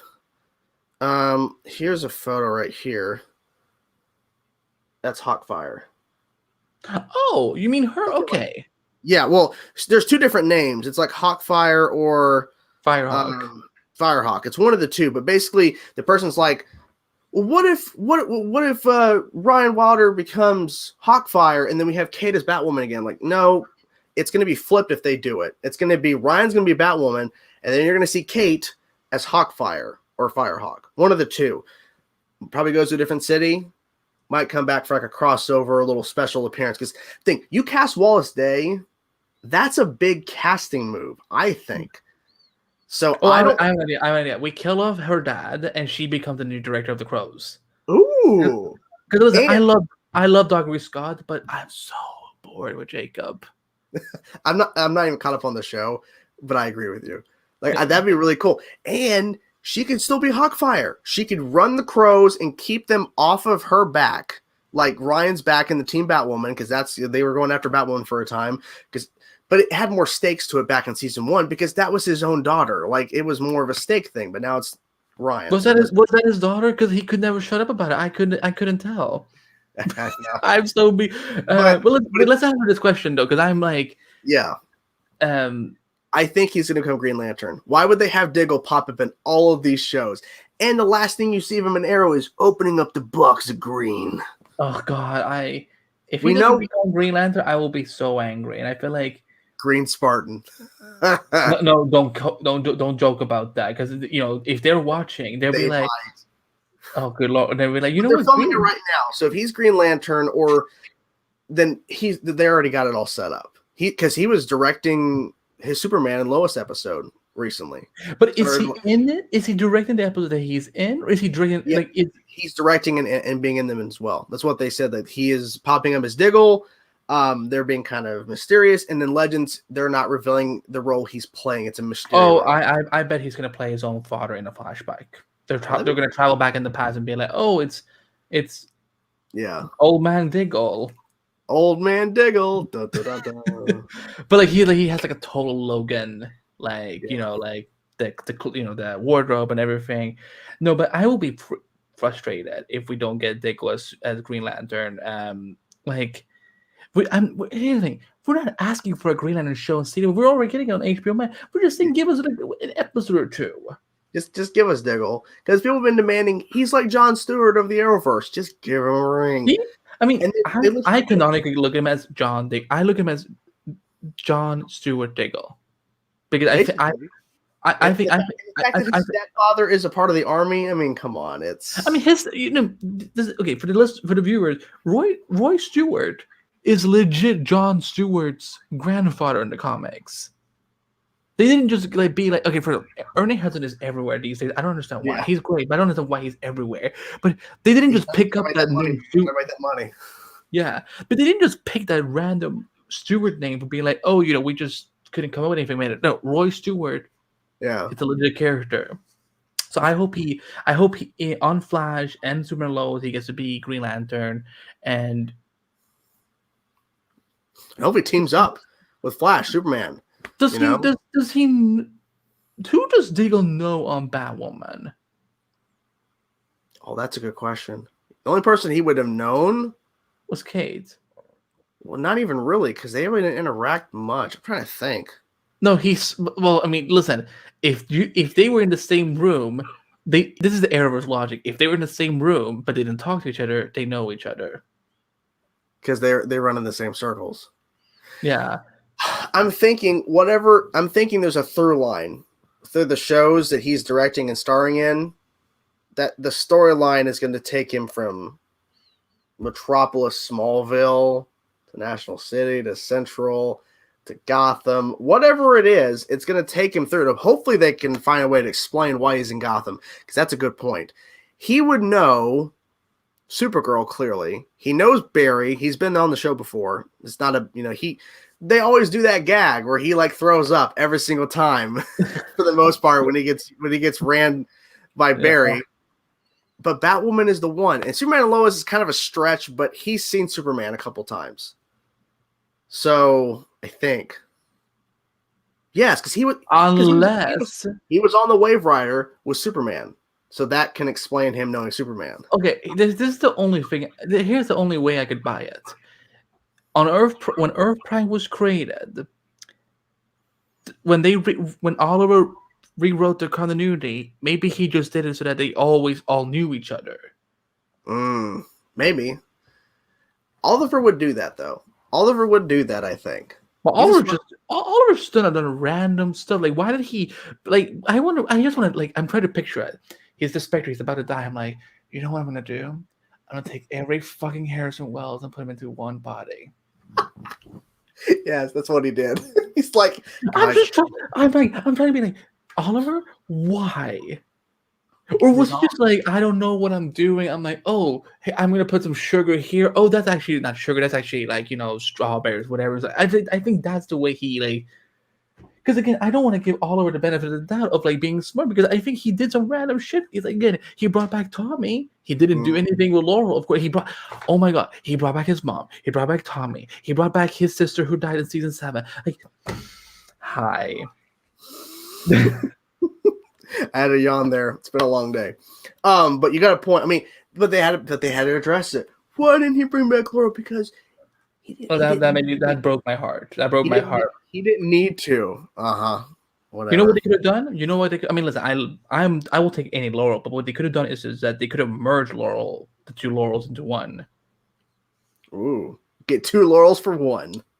Well, the thing was that I remember like when she died, there was, because I think it was something to do with magic was coming that season, or there was something idea of that they would put Laurel's soul into Black Siren's body somehow, like kind of like they would somehow like through time travel or magic. There was some theory out there floating that they would somehow connect it to Laurel's, because basically, if you take out the evilness, Black Siren is Black Canary from the comics. Like the costume of her fighting skills, her metahuman ability, and so her attitude. I mean, because.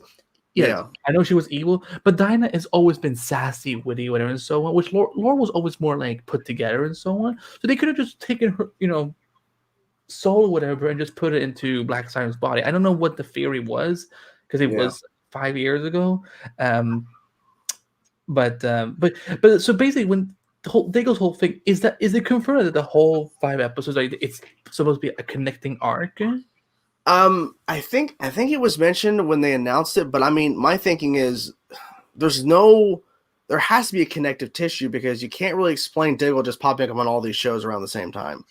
Or what if it's a farewell tour that he didn't get? Oh my God! They bring him back just for a farewell, like, bye guys, I'm Green Lantern, bye. Like, I don't remember you. Whatever it is, there's a connective tissue, because if not, it's going to be a waste. Scott has sent more super chats since this one. Thank you, Scott. Good. Thanks, Scott, for the supporting the channel, man. I think Eclipso will be an awesome villain. Yeah, Stargirl season 2, Eclipso. He looks crazy, by the way. That reveal photo was like really creepy. That's some nasty makeup in a good way. And hope he might be a big crossover villain in the future. I mean, if he's alive, we'll see. But I mean, it's interesting that they're bringing him in the mix, and that goes to show you that the budget really didn't drop for season 2, at least. Well, I think the HBO Max still's in the cards for Stargirl, because it's on HBO Max, and they probably upped it to where, you guys can have a pretty good budget, man. Good luck. I just realized something. Why do I look so much shorter than you in like? Probably the camera. It's probably the camera you have set up. Maybe. Oh, you mean the cat? Okay, now it's better. Yeah, there you go. By the way, to those watching, he recommended me buying the cam that I have, because I remember like I was gonna get a new webcam. I'm like, who can I ask? And I saw you online one day. I'm like, hey, what do you use? So I think I got it as well. I need a fucking ring light. Like, my ring light is my freaking ceiling fan. That's why I'm so bright. This is the problem. My lights are yellow. Well, I mean, that's not a problem. That's normal. Whatever. Yeah. I get it. But it's like for me, it doesn't, because the lights are structured that way. It doesn't hit my computer area. So like it always looks weird. See, like my desk. I'm on my couch. My desk with my computer, because I work from home. My work computer's over there. When I had my stuff over there doing videos, the light would be hitting on the side of the camera and be like a glare thing, and it was a pain to deal with. So I live in a small house, cannot wait. And I know, shocking to the people who say I live in a basement. I don't. I live actually in my small house. Hopefully when we get a bigger place, I'll have my own room dedicated, and I can set it up the way I want for videos and stuff. Why are people saying that you live in a basement? People see the wood paneling, because it's the wood paneling. People think, oh, you live in a basement, because I guess wood paneling's a thing in a basement. I don't know. I live in a house built in the 50s. Don't know what to tell you. We've remodeled it. It's all fine. Well, when I watch your videos, I'm like, oh, like he lives in a nice place, because that's some good material. I wish I lived in. I mean, it's manageable. It's a small house, but we make it work. But yeah, then people just like to troll, and they think that, oh, I'm going to be really funny and say you live in your mom's basement. Like, I have not heard that before. It's just people, man. People. I like this. Eclipse would be fun, like, to see as a positive. But like, again, the Star Wars, they're doing a lot of fun. So I actually just re-binged the first season. I'm like, still really holds up. It's a really good show. Episode 10 was so good, setting up like the redemption essentially of Brainwave Jr. just for him to die. And then that big moment, because see, me and the fiance were watching that finale. We were shocked. We really thought for a second he survived and he had faked it. And then, no. And then Wildcat figured it out. Like, she figured it out because of the wording he used. Well, that was clever. Like, what about your friends? Like, our friends? Like our friends, like the people, because you knew them by name. She knew, like that. Oh, okay. I thought that was really good. Yeah, that was clever. I love Yolanda. I love all of them, but I think she was one of the ones that I connected to most, because I think, again, first of all, her parents are the worst. I don't like Yolanda's parents. Oh yeah. When she came home that night and she's like, "Listen, I need you all to listen to me right now. Like, I screwed up. I'm asking for your forgiveness." And I'm like, "Okay, good." And then mom was like, "You disgraced her." I'm like, "Oh, fuck you." Yeah, I feel like they want you to they want you to feel bad for her. And like, obviously you do, because, and then obviously you know that he didn't send those photos out. She shouldn't have sent them in the first place. But he didn't send them out. But it's a whole thing to where trust is a major thing. And I guess for that family, trust is everything. And you broke that trust and you disgraced us. I don't think it's ever going to be fixed. I feel like it won't. I think her grandmother, I think that was her grandmother that was sitting. Yes. Because the brother was like, "Guys, you're being too harsh on her." But the grandmother was looking like optimistic. You know what hopefully happened? When Brainwave was doing his spiel, like, maybe they just died because they resisted the machine. I'm like, listen, I don't care, get rid of them. Or they were horrible parents. Yeah, Pat is the best dad of all time. So let's just Pat adopt all those kids, and make Mike even more jealous, because good lord, like, there was that episode where Mike is just bitching and like, he's my dad. I'm like, adopt Team Stargirl. Yeah, exactly. Luke Wilson is so good. Because I never knew. I didn't really know who Pat Dugan was, but Luke Wilson made him iconic. Where I'm like, everything Pat says is right. Yeah. Make more robots, please. Exactly. As part of the question we forgot to answer in the other one, do you think Barry and Sarah will still lead that Justice League? I hope they both are part of the crossover next season. I mean, their version of the league they built. Yeah. No, I know. I mean, I'm still calling it Justice League. Like, I just, I think, I don't think Sarah is. I think she's one of the founding members. I think Barry is a leader, though. Yeah, I mean, I feel like Sarah has her own team she's dealing with for Legends. That it should be Barry. Because I mean, think about it. On Invasion, before Crisis on Earth X, Invasion, Oliver was telling Barry he should lead this because he figured all this stuff out about Invasion and the aliens. That was Barry's first time of trying to lead. Of course, it didn't go over well. And then, of course, they all stepped up. And even Cisco, who hated him at that point, and they made amends. Don't remind me. That I hated that arc. Cisco was such a felicity that season. But then he was going to go sacrifice himself, and then they all stood up and said, "We're not going to let you do that. We're not going to let you give yourself up to the Dominators." I thought that was a really cool concept, though. The whole idea of the Dominators coming to Earth because they felt threatened by Barry's power. They felt like he could, essentially, he would get to the point where he could travel to where they are and take them out because they feel like he's so powerful. I think that's interesting because I've not even, from what I remember, I've not heard of that as a motivation for a villain to show up to said comic book Earth to basically deal with a threat that they deem as a threat. The whole idea of they show up because they deem these specifically Barry being a threat to them, which he would never go do that, but they don't know that. They don't know if Barry is going to turn evil because Barry could easily if anything, they should go after Reverse Flash. If anything, yeah. Me and before she went to bed, we were talking on the stream early on, and we mentioned the fact that Savitar, Time Remnant of Barry became Savitar. He could go kill the Dominators if he wanted to. I don't think he wouldn't even know where to start with that, but he wouldn't know about that, or he wouldn't even think about that. But they don't know that. So Invasion was a really good crossover. Invasion was a really good crossover, actually. Now I think about it. The first shot of them all standing there, Supergirl in the back. You would never think Supergirl was going to be on the crossover. You would never think they would do something like that. But then they have Flash crossover during when she's on CBS, and then everything else says, so good. That was but I don't think Sarah will be leading the Justice League because I think Barry is the default leader because I think Barry is he is the front, he's the poster child right now of the Arrowverse because all the Trinity for me was always Kara, Barry, and Oliver, and Kara's on her way out, and so I think it will be Barry. But I will say this. I did love how much they improved Sarah and Barry's relationship in Crisis. They got, I love that. I think that was an aspect that a lot of people glanced over.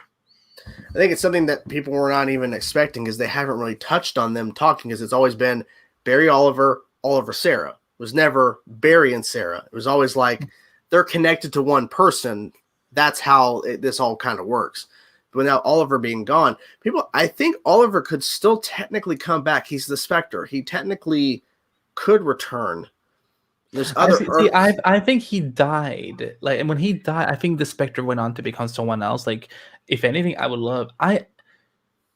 The one thing season 8 did wrong was not making Jim Corrigan a character from the beginning of the the final season. Because I'm this doesn't make any sense. If I was in purgatory, I don't know why I would be there, but if I was in purgatory and this random dude shows up, it's your time to become the Spectre. I'm whoa. I have 50 questions. What the fuck is a Spectre? Why do I have to become the Spectre? What do I get to wear? How much are you going to pay me? What benefits are there? Are there healthcare? Can I still, am I, can I do this? Can I eat this? What can I not eat? Who can I not be with? You're not going to come here and be it's your turn now. I'm says who? You're a random weirdo in the woods. I'm done.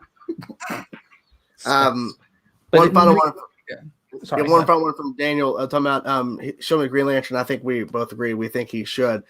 Do you think it's stupid that Supergirl trusts Lena Luthor? Well, you got to remember that episode was the season 5 finale originally. It's the season 6 premiere. So things have definitely changed. Lena and Carl, they made it very complicated for them over the years of trust and all that. So, I don't know. I think it's good that they're working on their trust issues. That they're wanting to give it another chance. It would have been stupid, Daniel, if Kara had just been everything is forgiven. I love you again, and I will just forget the fact that you tried to kill me with a kryptonite and try to hack my fortress. Mm-hmm. I like this comment from Jordan Patron. I don't believe it's ending after season 3. Have you heard that Batwoman? Even though there's no credibility to them ending the show after season 3, or do you know something? Well, let me go to WeGotThisCovered.com and see if they said something. No, that's a reliable source, I've heard. But I like the fact that he's like, if they are ending it, could they do a backdoor pilot to a series using a plot similar to the upcoming Gotham Knights game, where we have? I don't think so. Batwoman is Gotham Knights in some ways, though, isn't it? Essentially, because I mean, the Gotham Knights game is where Bruce is presumed dead. I don't think he's dead in the game. I mean, it's a MacGuffin. Can I bitch about that for a second? Gotham Knight is the game that should be connected to the Arkham series, not Suicide Squad. I'm like, when I watched those trailers, I'm like, this must be an error. This cannot be. This game is part of the Arkham universe, and because it's so easily set up within the Arkham Knight ending, is that Bruce, the Wayne Manor explodes. You could have sent that message out to Oracle. They've already set up in Arkham throughout the games. We had Barbara's Oracle. We had the version of Nightwing. We saw Jason Todd as Red Hood. Tim Drake as well. So you could have easily had that set in the Arkham, and have the Suicide Squad game completely different, because now what they're saying with the Suicide Squad game is these are all the characters from the Batman Arkham games. It's all connected. And then we're going to be introduced to the other Justice League that was in that world. I feel like it's going to make the Arkham series feel kind of odd, because they had set a very specific tone with those games. Yeah. And now you're introducing all of these characters, evil versions of characters, like evil Superman or whatever, and evil, I guess, Wonder Woman and Green Lantern maybe.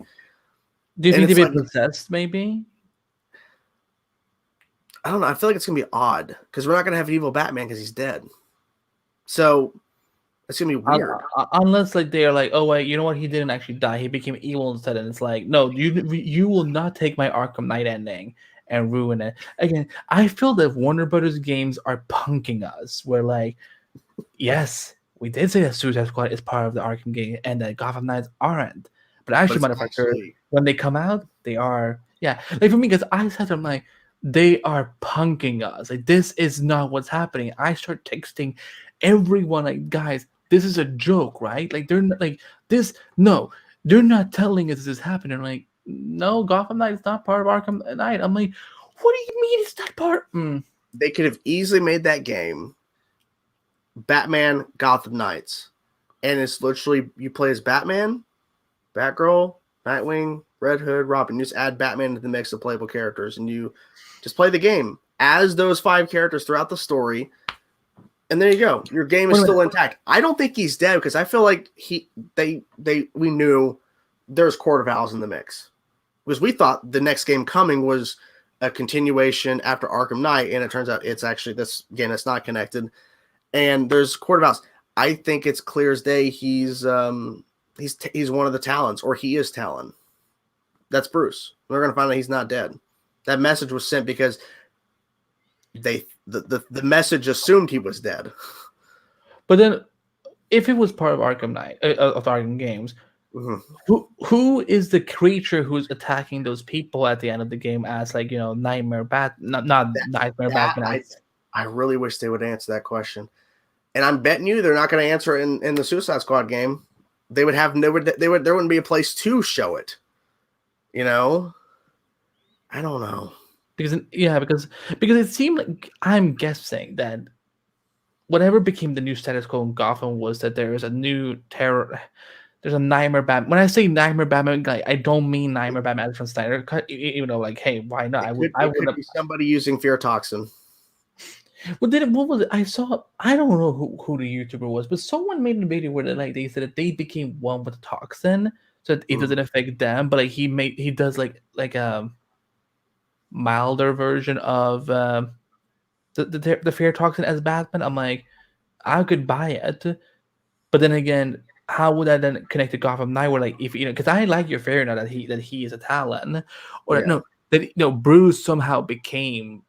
Who's the leader's name in Court of Owls? I forget the name of the leader, but like you know who I'm like the white.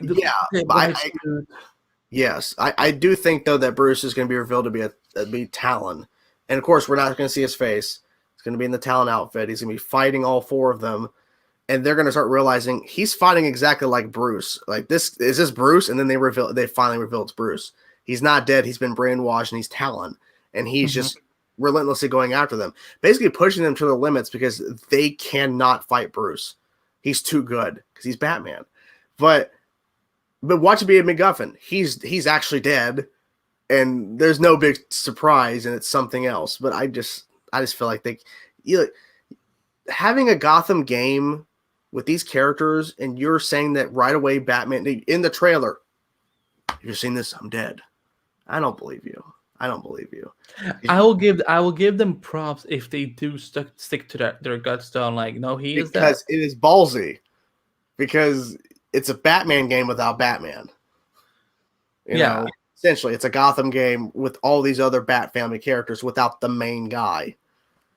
I mean, that would explain to me why they couldn't be connected to the Arkham Knight game, because they're basically saying that Batman is alive and that Bruce has become like there's no more Bruce Wayne. He is Batman now as big shadowy, smoky, fake. Listen, that ending is visually cool, but I'm just sitting there being like, what is he doing? How can he fly? Why the fuck does his wings get so like? Listen, I know Bruce has a fetish for long ass capes, but there's no reason why it has to be that big though.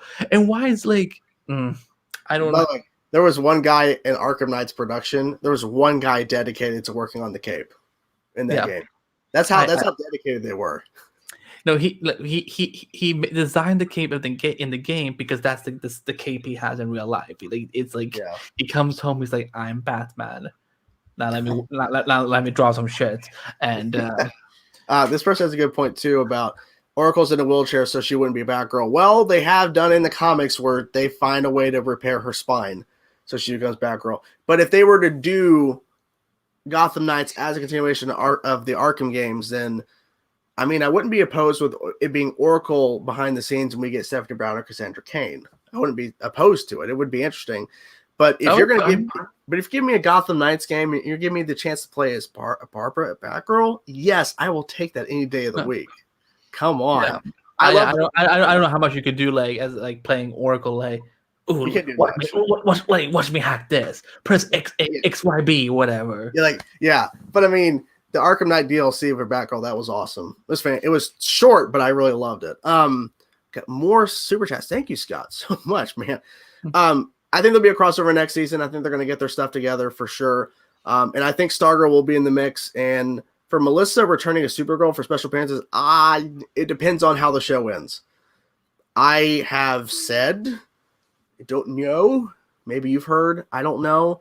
I've heard that this is it. That she's not going to come back after this in terms of playing Supergirl again for special appearances. Whether that means, I don't think they'll kill her. I think she's going to go to the future. No, listen, we already had Arrow kill off. Yeah, I don't think they're going to kill her. I think she's going to travel to the future with Mon-El. I think Mon-El No, let's not put that nonsense into the world. We don't need that's just something I've thought about, and just the way everything is, I just don't see Melissa returning. And it's not because people are still under the idea of, well, they have a new Supergirl in the movie, so that means that's why the show's over. No, it's not the same thing. It's completely different. Hi, I'm Ezra Miller. Hi, I'm Grant Gustin. We can both exist. They proved that crisis, so why would they in the Supergirl show? I will say this. Let's remember the fact that Melissa just signed an overall deal with her production company for Warner Bros. TV. Warner Bros. TV makes Supergirl, so if there really was bad blood, I'm sure she would come back for a guest appearance and so on. I could see it. I just the way it is. I mean, she really loved being on Broadway, and just the way that it just comes across with this final season, just wrapping it up. It feels like to me they could have done a season 7 of Supergirl, but it feels Melissa is done. Well, I think her pregnancy changed. I think I don't think there's any drama. I don't think that's it. I think she just wants to be done with it. Yeah, 6 seasons is a long time to dedicate to any TV character, and all these are different. Like just because Stephen Amell did 8 seasons, and just because Grant Gustin is still doing the shows, that doesn't mean that Melissa or other actors are going to do the same thing. Everyone has different interests. Like, Ruby Rose was obviously a dramatic situation, but the unique thing set outside all of this. Yes. Oh, good or good. Like, it was a unique hot piece of mess. But I think with Melissa, I think she said, she just got married, she just had a baby, and she wants to start producing and doing other things. I think she will come back as super. I don't like. They're not gonna kill her off, of course, and I don't think they're setting her to the future. And of course, I don't think they're gonna make her together with Manal. Manal is still married. And I'm just thinking like what they could. I mean, if she wasn't returning now, I have said people have brought this up. Supergirl needs to appear on Superman and Lois. The budget increase, the look of it. I would love to see Kara on that show. So bring it on. Have the cast. I want to see Auntie Kara with her nephews. Exactly, because. Wait. If they're yes, because Kara. I'm just gonna say Auntie. You know what? Fuck it. I will make up my own family. It is. It's yeah. And the thing is too, I have a sneaking suspicion. Obviously, Jordan has shown he has powers. We don't know what level it is because they're like saying, well, it's not even close to your level, Superman. Well, it just started happening. I feel like there's more to it. There's been that rumor of Jonathan having to be around Jordan in order for his powers to work. Like they have to kind of be together. I don't think that's what it is. I think Jonathan's going to start showing powers too. I think after that point is when you bring Kara in to kind of like interact with Clark, interact with her nephews, and kind of they're all like it's team super, the team Kryptonians or something, because they can't call him Team Superman because Supergirl, like she's important too. But to see all the House of L, there you go, and they keep dropping Superboy on that show. They keep name dropping Jonathan. Oh, toss Superboy over here. It's like, see, I'm telling you, Jordan is gonna get a costume. Jonathan, I think, is gonna get powers in some sort of capacity and get a costume. We're gonna have Team Superman over here. The House of L, as you say, the House of L is gonna be on this show at some point. It's going to be interesting because it's going to be a very different dynamic than Clark, because we had seen that flashback of him wearing kind of like a Batman type outfit, all black, and this guy's still old. You know what I did? I wrote something about it for screen. I said something like he had his own blur face, face as like from Smallville. Because listen, I'm a Smallville. What? Can you see the box right behind me? Yes, I see it. Yeah, I'm like there's a Smallville. The lantern above it too. Let me. Yeah. Can you see some Easter eggs there? There's a Roy Harper comic. It's far away. I can't see much more. There is some Flash Funkos, my Green Arrow and Black Canary. Okay, yeah. Okay. And then also the season 4 Blu-ray DVD, where I was not to brag, I was one of my review lines got quoted. So nice. That's like. So yeah, like I forgot that everything can be seen behind me. So yeah. But yeah, I think that they can. What were we talking about? I forgot. Jonathan getting power. Yes. I think adrenaline is going to be what drives it. I think Jonathan is going to be a similar situation like Jordan, where like it's about matter of life or death, and Jonathan will adrenaline will spike in, and that's how he gets his power. But I think they will do. I think Jordan will have half of Clark's powers, and Jonathan will have the other half that Jordan doesn't have. That's interesting, because that would mean Superman is one individual. He can work by himself. They will have to learn to work together because they can do different things. They can't do everything just like he can. A very different dynamic. And I think, honestly, those two actors, when they work together, that's when they're at the best. I like their chemistry a lot. And I like their chemistry. They're very different. And people have been saying since the show started, why haven't they mentioned Kara? Why hasn't she appeared on the show? Well, number one, she's not going to appear on the show right away. It's just not going to happen. They're setting up the show right now. They're not just going to have, Kara showing up in episode 2. They could, but it would just tonally would be weird because they're setting up this new show here. Why haven't they mentioned Kara? Because that would be weird too, because everything's kind of what they were talking about though. but they should bring her. But I will say, I said this to someone a few weeks ago. I said it's hypocritical a little bit that the Supergirl pilot had that mentioned Superman how many times, and then in the pilot for Superman Lois, like I think a mention could have been like, because they're dealing with Morgan Edge. Maybe Lois could have said, like, well, what did Kara do when they dealt with Morgan Edge? That would have been interesting. But then I don't know. Well, yeah, it's pre-crisis. I mean, but post-crisis, maybe they never dealt with Morgan Edge. But pre-crisis, I don't know. Morgan Edge in pre-crisis was also not British. So yes, I was so thrown off when he started talking. I'm like, wait a minute. They literally changed his whole nationality as well. And then they literally brought in the greatest villain to deal with him and that one scene, Rain. I love that so much. He was in his office and he's hiding. She like just walks through the glass.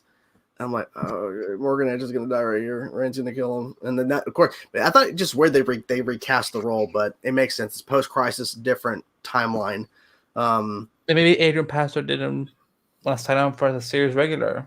I guess not, but I think they'll bring up Kara's name eventually, because like right now, I don't know if because we've never had, because pre-crisis they had a baby, before Crisis went down, so. I don't know how much they know of their family outside of mom and dad. I don't know. I mean, I think it's one of those things where like, whatever if they bring up one day, we love Auntie Kara. They're gonna establish as like, oh well, in our world, when Oliver recreated Earth Prime, it was always like this. We always knew Auntie Kara, and I really wanted to be called Auntie Kara. I think that would be funny. But like, I think they just will establish, well, this is, for us as viewers, it will be like, well, this is the first scene we've ever seen. But they're like, but for them, it's going to be like, oh, we're, it's just Kara visiting as always. I like this question from Scott here. What are the chances of Barry, Sarah, and Clark appearing in Supergirl series finale? I think Sarah is low, like 1% chance. I don't think you're going to see Sarah Lance on the finale. Unless she's like her crush on Supergirl really, really gets high. Or she wants to go see Alex again. Hey, remember the crossover Christ on Earth X? I'm trying to forget Christ on Earth X because I hate that crossover so much. What?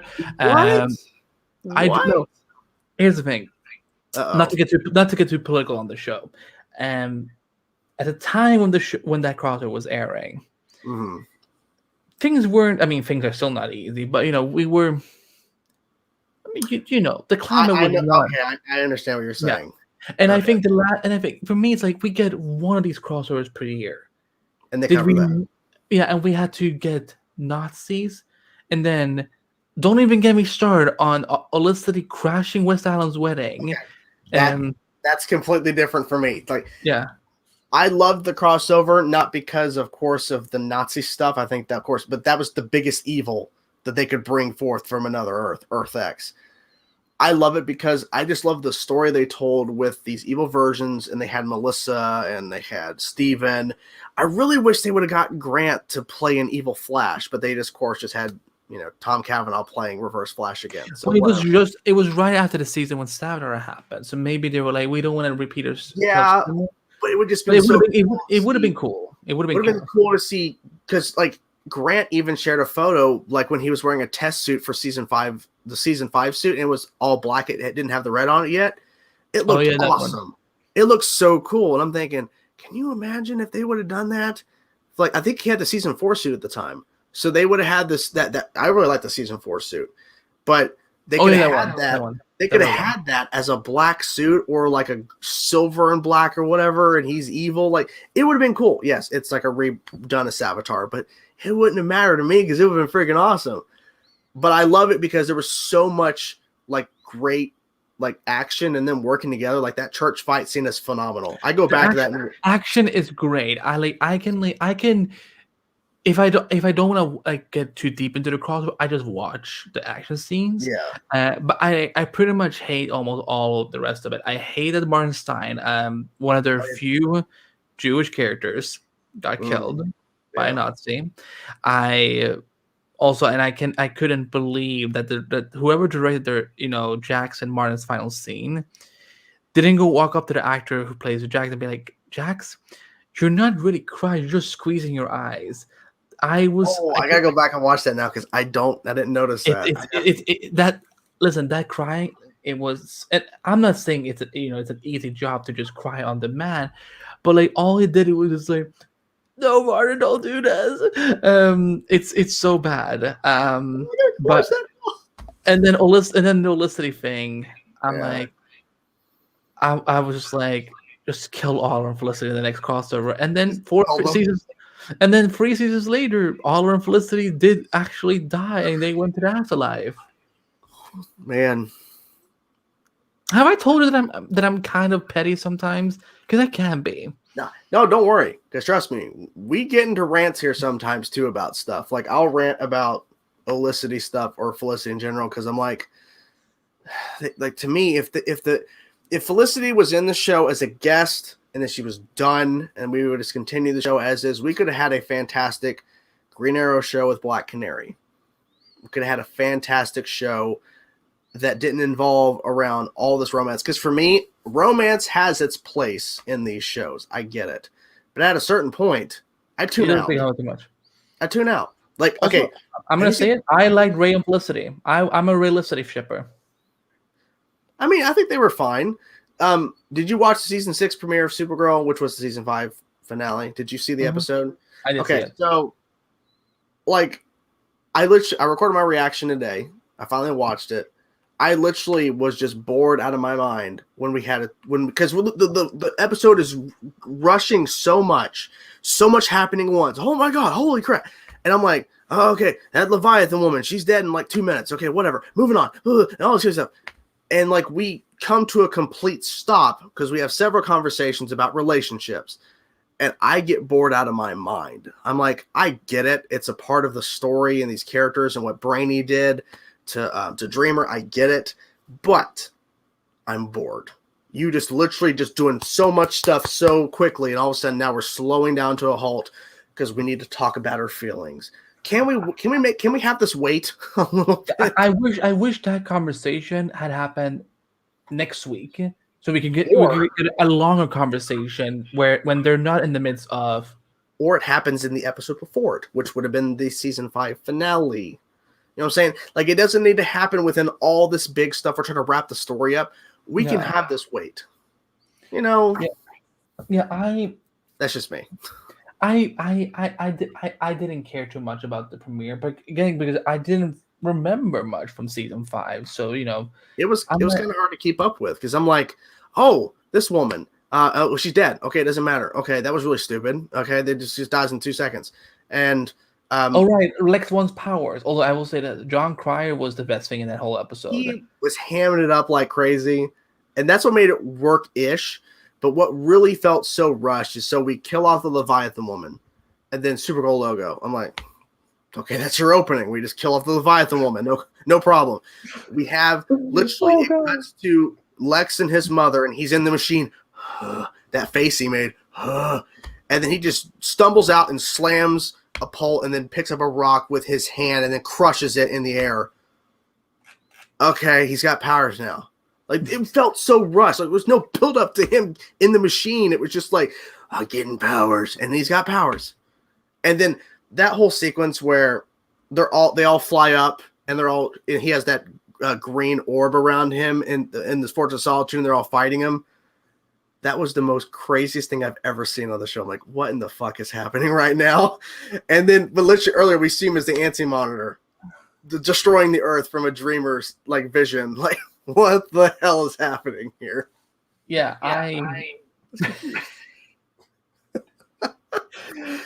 Come on, that was crazy. Come on. That was crazy. It's just like I'm like it's so crazy that I'm like this shouldn't have happened on television, but it did. Mm-hmm. It happened. No, John Cryer killed me like that way. He was and then they bring in Queen. We are the champions. That was a great thing too. Like, okay, that's good. Okay, he's really celebrating here. Yeah.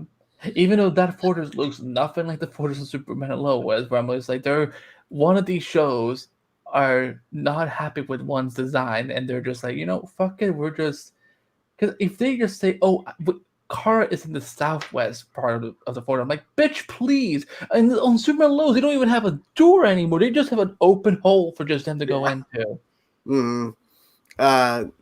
Okay, Scott. Interesting. Thank you for the support. Yeah, even the season 4, he's getting a lot of support. I know, it's crazy. He really liked the Team Arrow in season 4 with Oliver, Felicity, Thea, Laurel, and Diggle. I mean, it was a good lineup until Laurel died. Mm-hmm. I also love the Dinah, Renee, and Curtis Team Arrow. I mean, that was new Team Arrow era. Definitely some stuff. I gotta say Curtis. Stumbling Block had fake Black Canary turned into Artemis, betray everybody, and they didn't officially wrap up that storyline, by the way, because they said they were going to go get her, or no, it was not Talia. Hopefully she died. Well, I mean, no, it was, what's her name? Nissa. I was like, what's her name? Talia's sister. Nissa said she was going to go get her, and we never heard what happened. Well, never heard what she found. She never said it. It was never brought up again. I have a pitch. So on her way there, Nissa discovers the beauty of Netflix.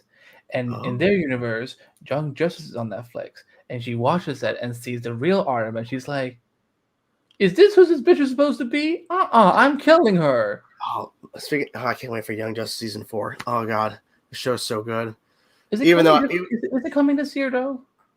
I think one of the creators of the show had tweeted saying that they had done the multiple episodes are completely done.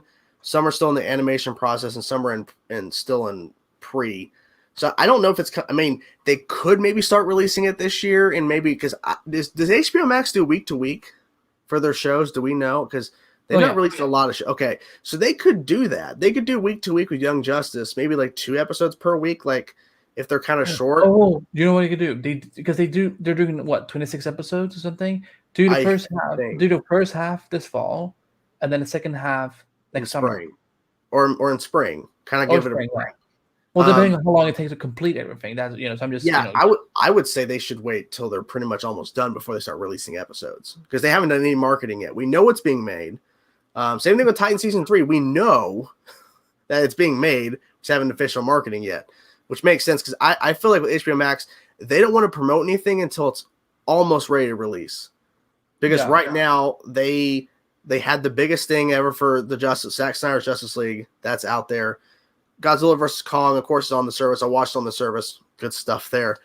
And then, of course, we have but that's like their film lineup that they're doing same day and date. It's very different than what's an original HBO Max experience you only get on the service.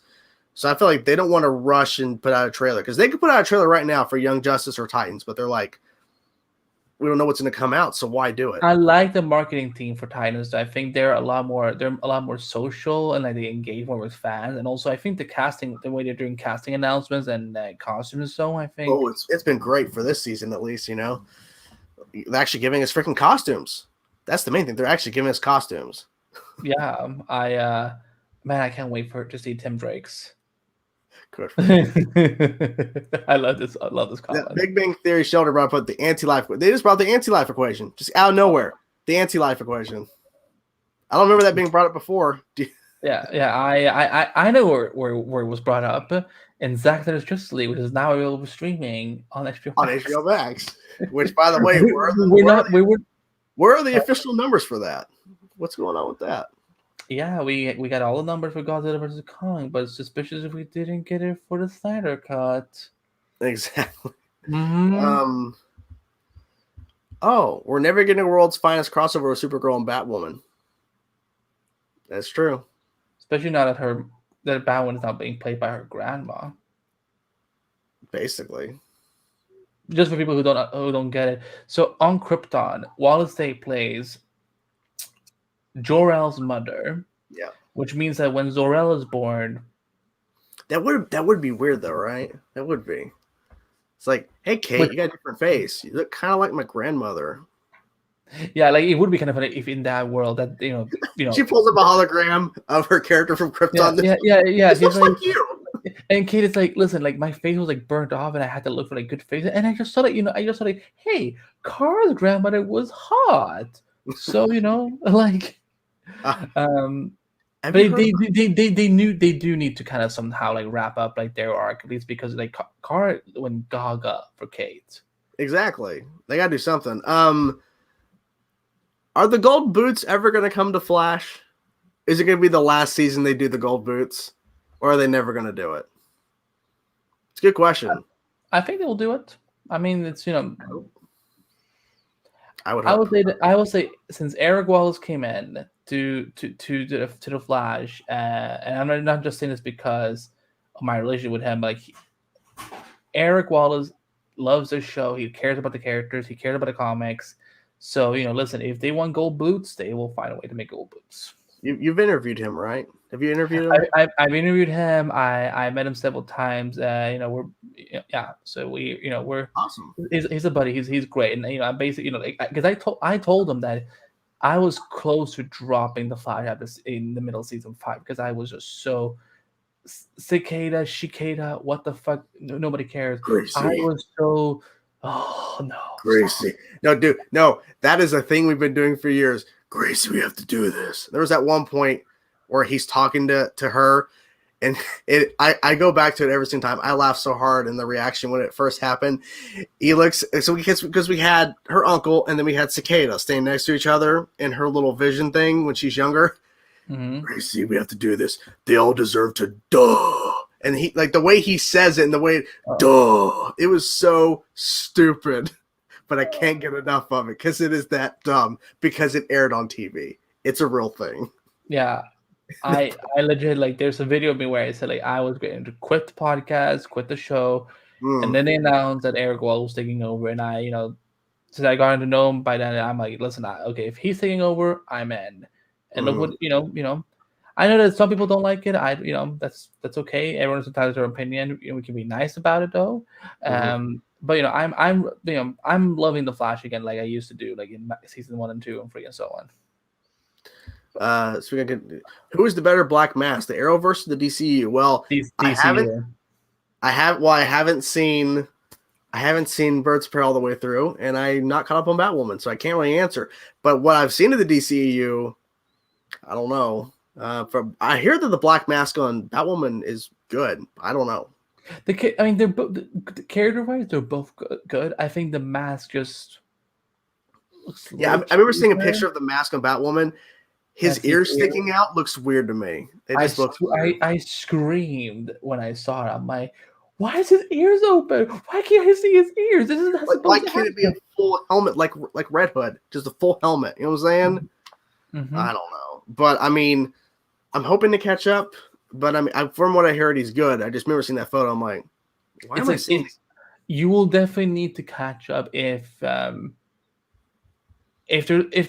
I think you have questions about something that go on the show right now. Well, I mean, I know that.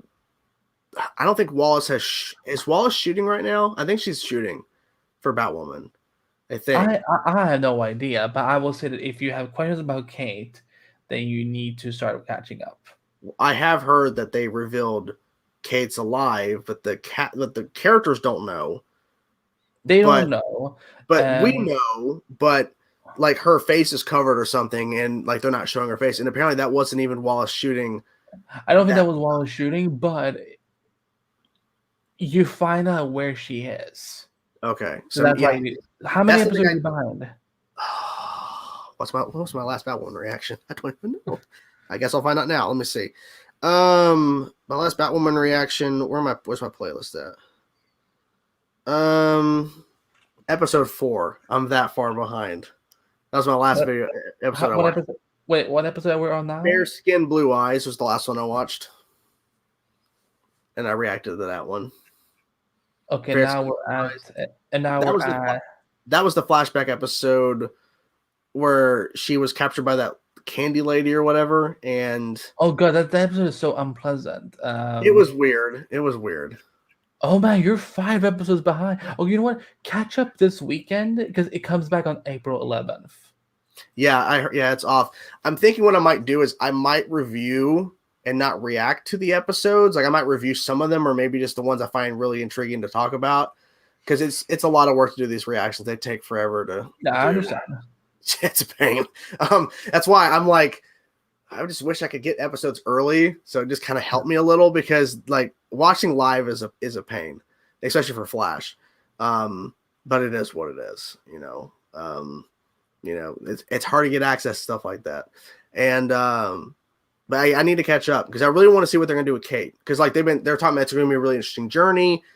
I'm like, okay, let's see what happens, because like this is they're actually doing. Like, Wallace Day's Kate. Like, I can't believe they're doing it. Not the way that I thought they would. Thought they would just continue the storyline as is with Wallace just playing Kate, but it is what it is. We can actually switch it up here because Scott has a question about Cobra Kai. Have you seen Cobra Kai, sir? I haven't watched Cobra Kai, so I know I'm horrible, but I've heard really good things about that show. So I mean, you've seen Karate Kid. Long time ago. Okay. And I'm talking original one, not whatever it was. Not the Jackie Chan one or whatever. No. The original trilogy of films they did back in the day with them. This all continues on with Cobra Kai. It's really good. It's cheesy at times. Like, you can tell because the first 2 seasons were shot for YouTube, and I think the 3rd season was for YouTube, but Netflix had picked it up at that point, so they aired season 3 just for Netflix and continued with it. But you can tell at times it's a YouTube budget. You can tell. I don't know. I don't even know, because I've never seen a YouTube show. Like, what's a good YouTube show with a good budget? I don't know, because the YouTube shows they did have on the service before they shut down the YouTube TV thing or whatever with original content was like game shows or like a haunted house adventure with a bunch of YouTubers. Like, it was just low budget crap. So it makes sense that the budget wasn't very high for it. Fernando here, one of my mods on the channel, says that she's been having fun working with the cast, so she probably has been shooting. I mean, yeah, I mean, she went on some sort of like skiing type trip with Cameras, who plays Luke, and somebody else or something, and she did a Q&A thing with Javicia, who plays Ryan, on Instagram, and they were talking about her being up there and like shooting and stuff. So like, I feel like she's shooting now. I just don't know how long she's been shooting. I wonder if she started shooting around the time they announced it, or they were trying to get ahead of a leak or something was going to come out that she was actually up there to shoot. I don't know. Okay, here's something interesting. Do you think Frost's going to get arrested? Well, given the fact there's an episode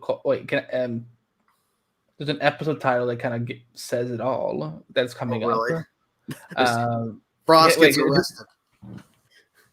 No, arrest. No, a spin on Arrested Development or something. No, I can pull it up. Are you okay with? I mean, if it's an episode title that's out there, I mean, it's a title that's out there. You know what I'm saying? Well, it's basically like The People versus Killer Frost or something. Okay, well, that makes sense. Okay, so if she gets arrested, they're going to charge her. So now they have to give a legal defense to keep her. But then the question is it going to be? Is it this point? Is it going to be at this point? Is this Caitlin arrested Frost Element? What? It's called Arrested Frost Element. I don't think that's what it's called, is it? I don't think that's no. It is The People versus Killer Frost. Okay. Or something like that. Gotcha. Thank you, Daniel. If you guys could one DC comic character in a movie, that would be the plot.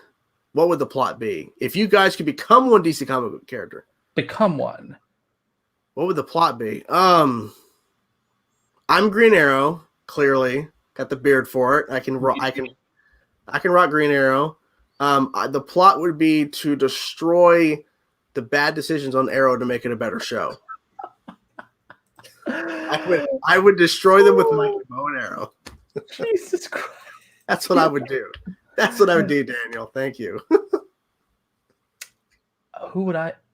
Oh, I want to be Red Hood. There you go. I want to be that sardonic asshole that just has the sickest leather jacket. Yeah. Red helmet. I want to learn how to ride a motorcycle. I want to be able to kick ass and and just like make everyone in the Bat family hate me. Like I want to be the cousin everyone dreads. So and I want to you can do the Under the Red Hood story, because there you kick the crap out of Batman. You show him up because he's not expecting it, because there's that one point that he shoots the grappling gun towards him, and then in midair, Red Hood cuts the line before it really pulls him back, and he's like, "What?" Throws him off, and then he's able to escape. It's like one of those moments where Batman's actually truly surprised by something. And if I can get someone Jensen Ackles swagger, then why would I not want to be Red Hood? Thank you. A chainsaw film, Green Arrow, The Hunt for Guggenheim. Oh. That'd be horrible. I would say, as much as I disagree with Guggenheim in terms of his Arrow stuff, but I do like his writing and other things. So, What else has he written? I mean, he's done a lot of comics run. He's done. Did he do writing, or was he a showrunner on, what was that show called on Amazon? Cara Delevingne and I forget what that show was called. It was an Amazon. I remember he was promoting it heavily. Cara Delevingne and Mark Guggenheim, like that's. Yeah, it was an Amazon show. I can't think of what it was, but no, it's like again, I've enjoyed some of his other things. Like Arrow is just, I think the fact that he was. Oh, okay. Row. No, I was gonna say the fact that he was a showrunner on Crisis. I'm like, you know what? The dude knows how to write. It's just with Arrow, I just didn't have a lot of agreements with him on. I mean, heck, I will say it on record. I look forward to seeing him on Green Lantern, because I think he and Greg Blatty got shafted for the movie. I think their script got ruined by whoever directed it, and. Yeah, I'm glad they're getting another chance at Green Lantern, because I don't think they would have messed it up. I think actually they did a great job. Okay.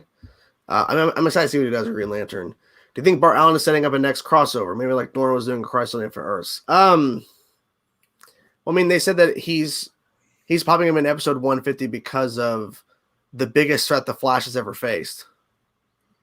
I don't know what that is. The biggest threat he's ever faced. I mean, he's faced a lot of threats, though. I think his biggest threat is Eobard Thawne, in my opinion, because of the connection with the character. But I don't know who could be bigger than Eobard Thawne. Walter Hamada?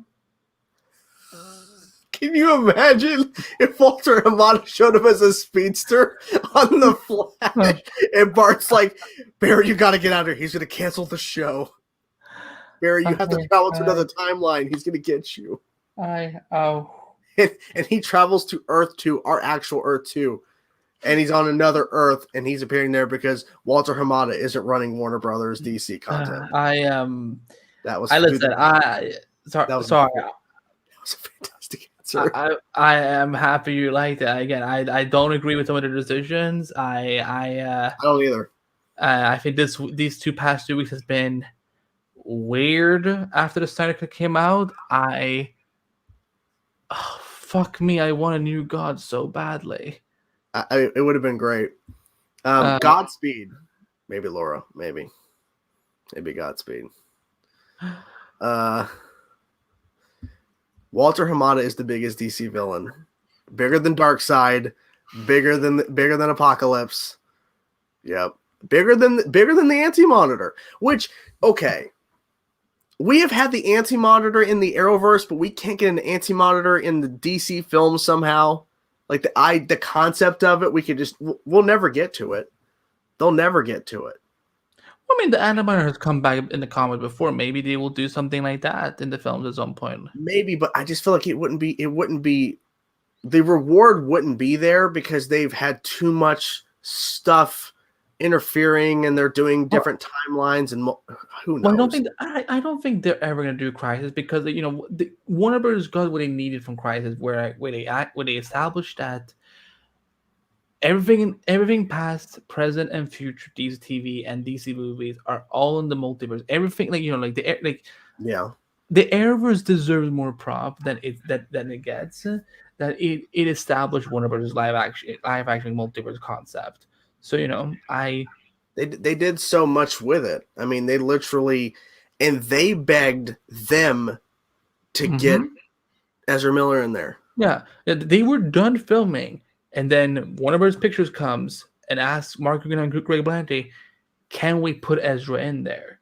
Yeah. So what I'm hoping is that Warner Bros. Pictures, that they took care of all the financing, and all Greg and Mark had to do, and Jim Lee, was just get Ezra and Grant on set. Yeah. If we somehow find out that the other shows lost budget for Ezra's cameo, that's not fair. Warner Bros. Was the one who asked that.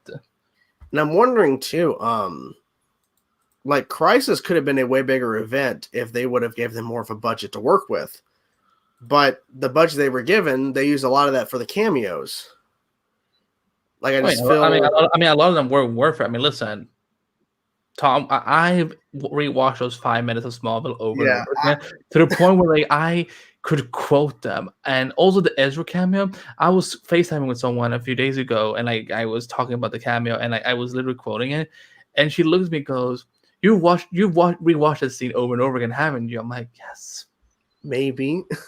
I mean, there's no problem together. Like, with all the cameos, none of them amounted to anything story-wise. Like, most of them didn't have a story purpose. It was just, ooh, remember this? Ooh, remember this? It's like, yeah, but what's the story? Like, why does it matter for the story to see it? I mean, it's not so much about story. It's more about honoring what because, again, this was the primary step was, we're going to honor the Arrowverse. This is the crossover that it's about. But let's honor what made the Arrowverse possible. Smallville is the reason we have these TV. The reason we have Brandon Routh is because everyone loved him as Superman.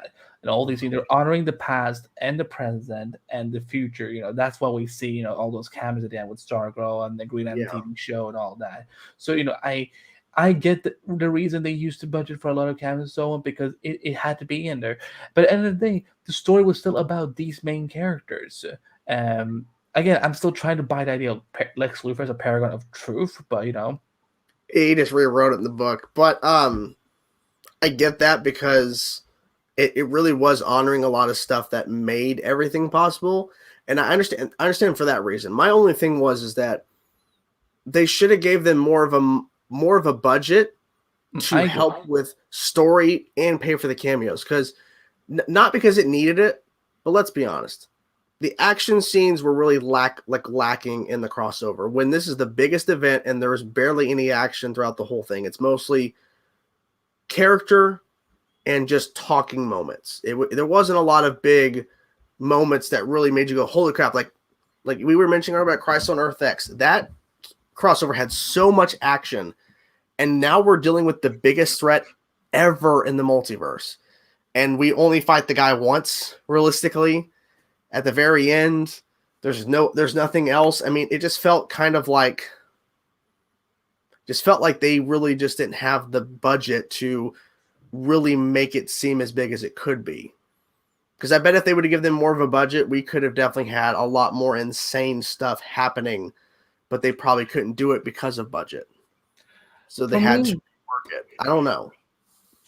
For me, I will say this. And I think I said it even when we did our podcast crossover with all of us on the network, but I feel the Arrowverse has done, when it comes to crossover action sequence, I feel like we've gotten what we can. For me, I wasn't looking for a new amazing climax and so on. They defeated Anti-Monitor, great, but they also fixed their whole multiverse issues, and I got So for me, I'm okay, what else can they do? Yeah, if it would have been dope as fuck if Tom Welling and Tyler Hoechlin and Brendan had all just been in their super suit and just kicked the beloved shit out of the Anti-Monitor, I would have loved that. But at the same time, action it's not the only reason I watched the Arrowverse.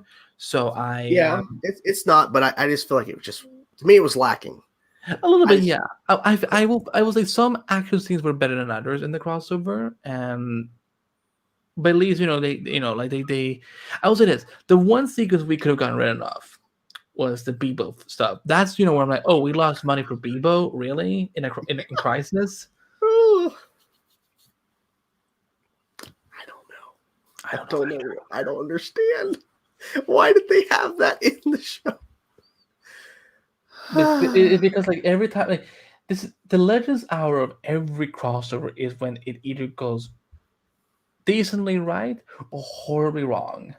I mean, oh God, Fernando, stop. Bebo was totally necessary. Praise Bebo. No. Oh, Canada Graph saying he needed more Bebo. Thanks, Canada. Thanks so much. You didn't need more Bebo, man. No, you didn't. Don't lie. I did not need more Bebo. And it wasn't even really Bebo. It was a trick by a magician. But what they did with that episode for Legends is that they did it to where like they made it to where Barry shows up. No, Carr showed up first and fought. Yeah. And then Barry was like, "Oh, he's one of mine. Like, what are you doing on my Earth? What are you doing on my Earth?" And then we had Marv show up. That was good. But they also were like, "No, you guys have always worked together." It's like, what? Yeah. So that was a good thing there to have that, and for them all to realize we're on a different Earth, and of course the Paragons don't know what happened. So of course March Manhunter's going around, fixing them up. Like here's your mind wipe thing. Let me touch you with my finger. Mind. Okay, I gotta also say this. Okay, if saying what I said about the cameos, Kevin Conroy as Bruce was phenomenal. I loved it. Yes, he was evil Batman. Doesn't matter. It was awesome. Hearing that voice. And of course, it would make sense. The older he gets, and if he was that lonely by that point, of course he would get jaded. Yeah.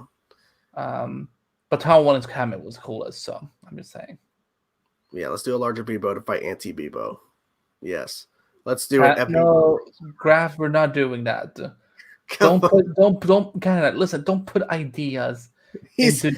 Canada is emailing producers and writers right now for the Arrowverse. Guys, I have a great idea. Anti-Bebo. Yeah.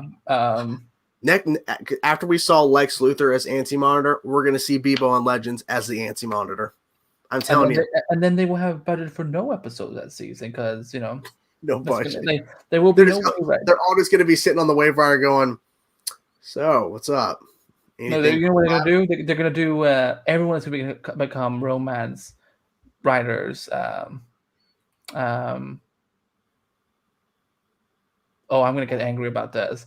Do you know she's not in it? Do you know? No, I don't. I mean, probably because they don't know that Katie Cassidy is a queen. But I was angry every fucking year when we barely got Laurel. I'm like, wait a minute. So you're going to tell me that one of the last survivors of Earth 2, who's been helping Oliver with this whole anti-monitor mission and so on, is the one character you're not going to put in the actual Crisis on Infinite crossover? Bitch, please, this is ridiculous. This was I was just sitting like, why did we spend 7 episodes then? Like literally, Laurel is the final Earth 2 survivor. I don't get it. If it was because Katie didn't want to do it, then that's fine. But if they were like, we could put her in there, but you know what would be better? Putting in a Speed Force illusion of her having to go through Sarah's death all over again. Mm-hmm. I mean, look, the only time we saw her in the crossover was as Earth 1 Laurel during that one sequence during episode 4, I believe. Yeah, episode 4. Yeah. And that was it. And I remember her posting about it too. This made me even so much angrier. She had posted about she was reading the scripts for Crisis. And we're like, wait, what did I miss? Okay. So back when they were in the process of writing Crisis and they were starting the process of filming was about to start or being close to. Katie Cassidy back then posted on her Instagram story like a silly face, and she had written that she was reading the Crisis scripts. And I'm like, she's reading the Crisis scripts? And I'm like, wait, and then scripts, because if you only read the Arrow script, then it would make sense. I can't remember. Maybe I posted about it. Maybe I can find the tweet. Yeah, I can vent for you while you do it. Yeah, no, again, season 8, episode 1, Earth 2 gets destroyed, and Laurel is the only one that makes it out alive, and she helps Oliver for 7 episodes. But yet you're fucking telling me that she could, like, because of course Dinah was part of it, I think. No, I don't think Dinah was. No, actually, Dinah wasn't part of it until the last 2 episodes or something like that. But again, I'm like, you're really not gonna put in Black Siren there? Yeah. But we had to.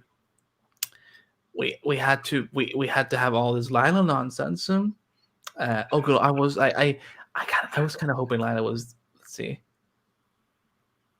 So it didn't mention script, but that's what she posted. That's what she posted, right? So I'm gonna need so much therapy after this. And this was, and that was on September 26th. So right around, I think they were starting to film at that point. They had been filming for. They started filming in September. No, they couldn't have started in September. Well, I think they were about to start or something. But I remember seeing that and going, "Oh shit, she's in the crossover." And around that time is when I found out that Kat McNamara, but I don't know how to pronounce her name, she had posted about the Crisis stuff too, when she wasn't supposed to. Or no, maybe there's a picture that came out that showed that she was in the crossover with the actor who plays what's his name? Jonah Hex. I think that picture came out when it wasn't supposed to. But I'm like, she's in the crossover. One scene. Not as Earth 2 Laurel. And literally it's like, and I'm thinking too, if there was even a scene or two with her as Earth 2 Laurel, for some reason she had a scene or two as Earth 2 Laurel, it probably wasn't significant because it was cut. So there was never anything for her significant to do in the crossover in terms of, besides this one thing involving Sarah, and she's Earth 1 Laurel. No. Because she wakes up off the table. She's not dead. But I don't know. I just feel like they really underused her so much. Again, they don't know that Katie Cassidy is queen. Hashtag restore Laurel's scenes in Crisis. Restore a Laurel cut. Restore the Laurel cut. Yeah, releases the Laurel cut. That's what. Yeah, again, Katie Cassidy deserves so much more love from these shows than she got. Well, when she was on The Flash, they treated her well. Like, again, like Cisco, like, oh, wait, can we, okay. When Laurel comes to visit Cisco and he finds out that she's the Black Canary, he's like, I love you. I love the way you fight. Yes, I rewatched this many times, so I can quote it. Yeah. And I love the way you fight. And then they get that. He takes a photo with her, and he gets the canary. Oh, fuck me! That's a better romance story than Camilla and Cisco. I'm sorry, Cisco knew how to treat that woman. Paragon Redemption. Yeah. Mm-hmm. There you go. Mm-hmm. There you go. Yeah. It was a lot, but I don't know. But then again, Guggenheim wrote the crossover, so there you go. That's why she wasn't in it, except for that one scene, because it served Sarah. It didn't serve Laurel. Yeah. It served Sarah. Yeah, so. It's again, when Sarah was in that old canary costume, I'm like, this is not the Sarah that I like. I like White Canary. I don't like Alice Safek or whatever her Arabic name was in Legal Assassins. Yeah. So he had made a blog post on Crisis at Sea. They did start at the very end of September. I thought it was September. I mean, I think they usually start filming their crossovers around September, because I remember this was the biggest. I mean, in other cases, like with Elseworlds, I can get if they had to film that late. But how did they finish everything then by?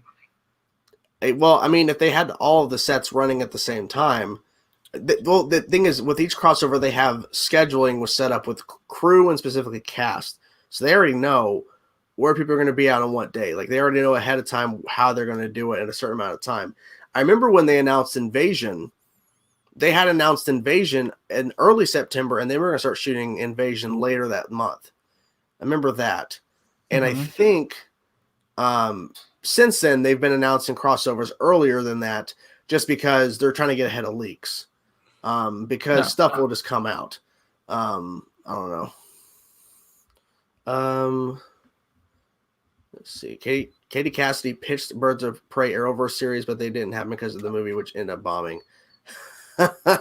I mean, I was the one who I was the one who asked about the Birds of Prey show. Oh, you did? Oh yeah, at Comic-Con, she was talking about she would love to do a spin-off by Birds of Prey. She's like, I'm trying, and then so like when people like start floating around like that quote, I'm like, oh, that's from my video. What the fuck? Yeah, but she was excited. She wanted to do Birds of Prey. Man, I wanted to go to Comic-Con last year before, of course, it got canceled, and was gonna go. I had freaking press pass, everything, and next year we're gonna all be vaccinated, and we're gonna be in San Diego, and we have fun. I hope. Have you been vaccinated yet? Not yet. It's not available for me yet. It's available for my fiance, but not for me. Same here. So I just want my parents to get it, but Yeah, my mom and stepdad I think they're getting their second shot end of April. My grandparents who are coming down for the wedding next month for my wedding, they're already vaccinated.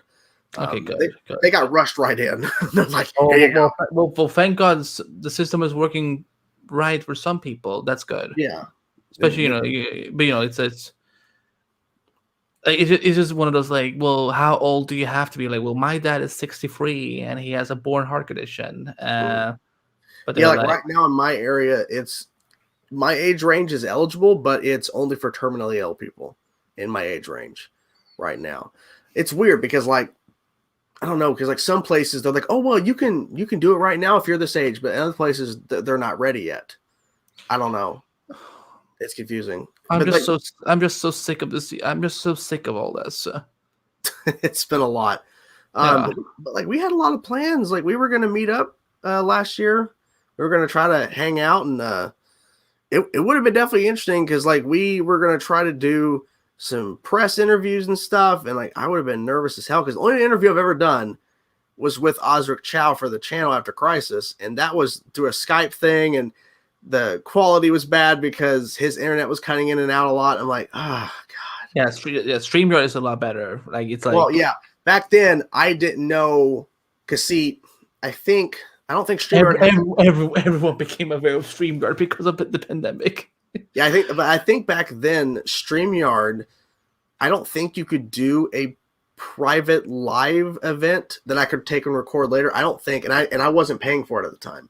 So I don't think I could have recorded it because I didn't want to go live with him because I didn't know if he was going to like try to pull up my channel and look at the comments and who knows what people are saying in the comments. I didn't want to do that to him.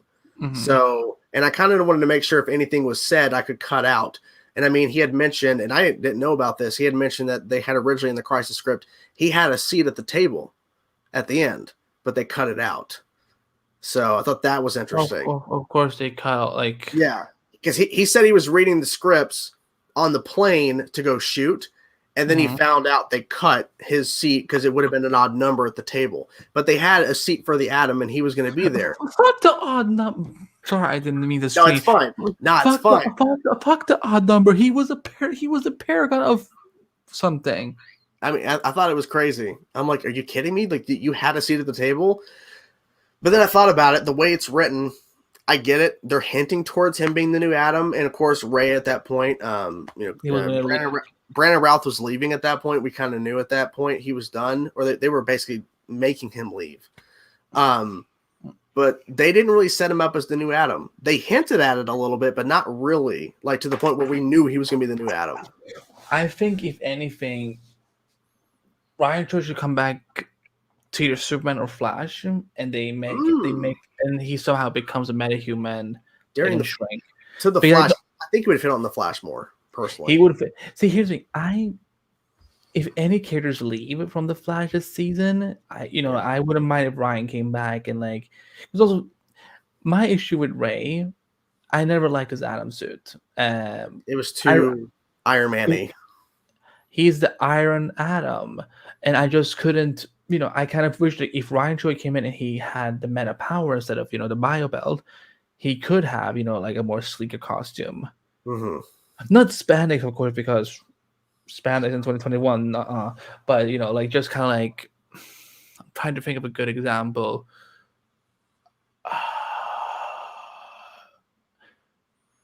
Not the same design, but maybe similar material as the Ant-Man suit. Yeah. something that is protected, but like it doesn't look like you have to walk like this because it's so heavy. Poor Brandon Ralph. For him.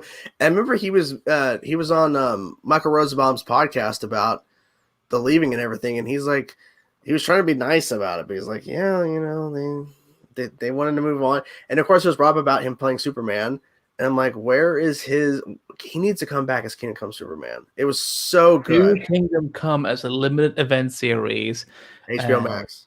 HBO Max, like 10 episodes, 1 hour long. Oh. Just have him, Kevin Conroy as Batman. Ooh. Linda Carter as Wonder Woman. You're asking. Well, wait, hold on. John Wesley Shipp as the Flash. You're asking for too much. Who could be a good Alan Scott in that universe? I don't know. But yeah, like Brandon Ralph Superman deserves a proper conclusion. Because I don't think he's going to be something that is like continuing all the time. Like I don't think that's not ever going to happen. No. I think he deserves his own event series to kind of wrap it up. Also, just because I just want him to get a better Lois Lane next to him, because Superman Returns is one of the things I hate with a mighty passion, and Kate Bosworth is not Lois Lane. I haven't seen the movie in a while. It's been a while. The movie is so boring that you yawn because how boring the movie is. I'm yawning because it's 1:25 in the morning. Yeah, I hijack your show like crazy. Yeah. I'm so sorry. I'm gonna have to rename this live stream with Andy, and then put like a new thumbnail and the topics. I want to have. It's fine because I didn't talk about anything else much besides Arrowverse stuff leading up to you joining in, anyways. Yeah, I'm so sorry, guys. No, we got to our freaking live stream early. That's what we did. Yeah. I'm like, because like once I saw you were like, do you mean 7:14? I'm like, no, bitch, I know how to do numbers. 6:14 is what I meant. What are you talking about? 6:14, 7:14? Yes. I'm used to people like mistyping crap all the time. No, I totally get it. No, So but like, because I had to rant about it on the podcast this week, and like I pull up that quote from Wally West from The Death of the Speed Force, and I just said, y'all,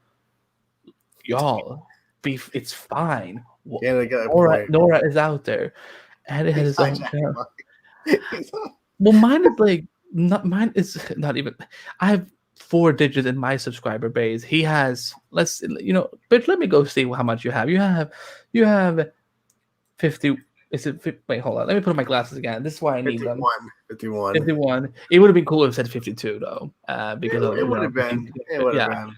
Yeah, but like, yeah. So it's like, kind of listen. I do have my own channel, but like, it's nowhere near as big. And also, I didn't mean to come to get like attention. I was like, no, I meant 6:14. Let me explain this episode.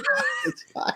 Because all week people have been so angry about this whole Bart thing, where it's like, guys, it's fine, No reason to be angry. No reason to. It's no reason to. And we haven't even seen his first episode. It could be like, you know what? It's better that they made him the son. Mm-hmm. It depends on the personality, how they approach him. Because just don't have it be like the Nora thing, where he pops up like the way she did. Just have him just show up as the son in the suit, whatever the suit is. Did you see the fan art he posted on his Twitter the other day? Oh, I didn't. He posted fan art. Yeah, I think it was from. I know I followed that artist, but he posted that from Instagram or on Twitter or something, and it was sick. So hopefully he gets to have the goggles like in the comics. Wait, what was his name? What's the actor's name? Jordan Fisher. I put Spencer for some. I was like, why is it not pulling up? Jordan's. He live streams. I didn't know that. Oh yeah, he's a gamer. I went to look on Twitch. He tweeted 9 hours ago. Holy shit! I can't wait to suit up with a lightning bolt. All right. Are they doing structure fitting? That'd be cool. I mean, he said that 9 hours ago that he can't wait to suit up. My guess is he might be going soon. Because I wonder how long it takes. Canada grads. What are they filming right now? They're filming 7:14, right? Yeah, what episode they filmed? Because like he pops up in 7:17, which is the 150th episode. Holy fuck! I can't believe it's been that fast. It's getting close. And by now they would have already been done filming if they would have started at the regular time and COVID not shutting everything down again. Didn't Flash shut down for COVID? A COVID case? I think they did. At the beginning, Superman was dead, but I think. Jordan Fisher is Jordan is a YouTuber too. Man, this man is successful. Hey, I'm a YouTuber. Get me on the Flash. What's up? Yeah. You can be the new Green Arrow. Like we don't need Oliver. Yeah, I'm gonna be the. What do you mean you don't actually know? 14. I mean, it's. Hold on. Let me. Because someone tweeted a Flash podcast a couple days about it. Call Eric Wallace and that's where he's at right now. What's going on? What's the episode you're filming right now? Just call up Eric. Hey man. 7/14. Okay. So it's Daniel Panabaker's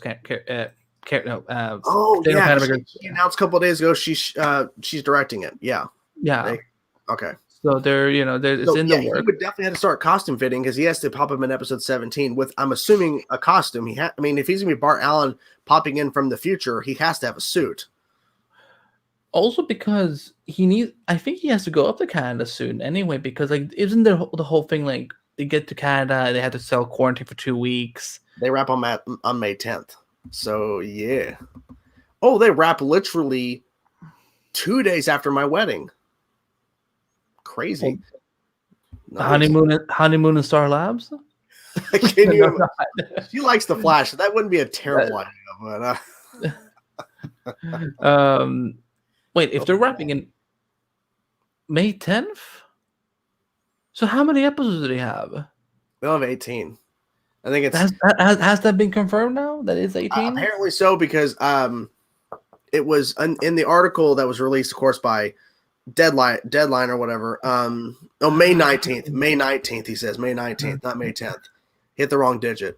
But in the article revealing that he was casted as Bart, they had said that he's going to first appear in episode 150, which is episode 17, and he's supposed to be appearing in the finale, which is episode 18, the very next one.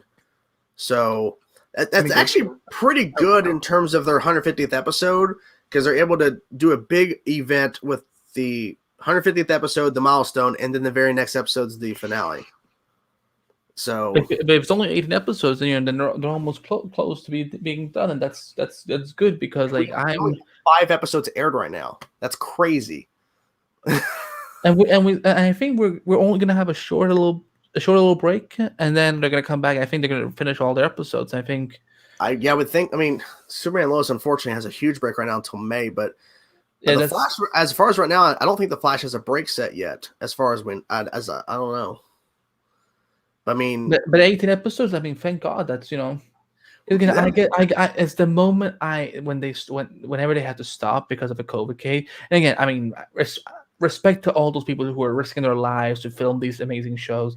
But but is this gonna delay things even more? Are we gonna be stuck again with another 6 months or something like that? So it's just that's why I'm like, Mark Pedowitz, why the fuck would you give Superman Lois 2 extra orders for episodes instead of just giving him a season 2 renewal for 13 episodes so they can wrap their season? And now because look what happened.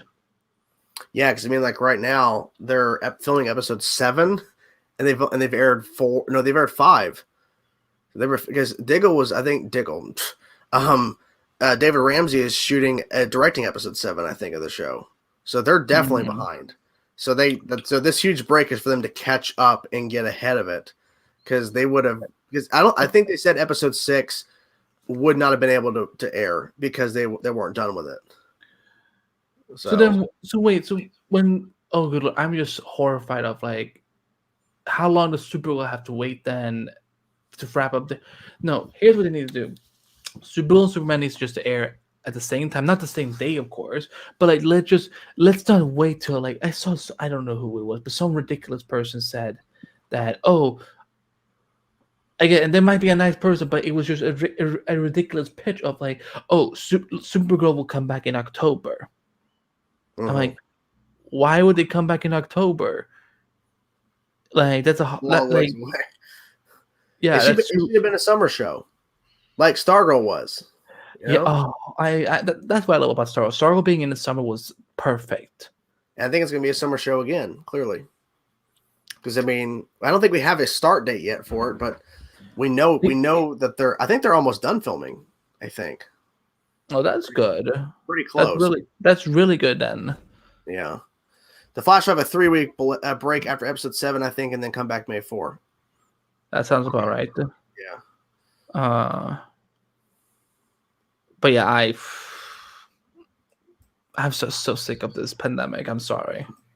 Understandable. Oh man. It's been a long day. I didn't work today. Filmed some stuff. And then done this. That's what I've done. And get hijacked by me. I'm sorry again. That's fine. No, this live stream would have been probably boring for the most part. Just sitting there chilling, answering questions. But like, thing is too, like, it's good to bounce off stuff with someone else. And the fact is, at a certain point, the chat, they'll just start repeating questions because people who've been jumping in who weren't here 30 minutes ago that already asked the questions that were already asked. So it's like one of those things where it's hard to get new people to ask different questions.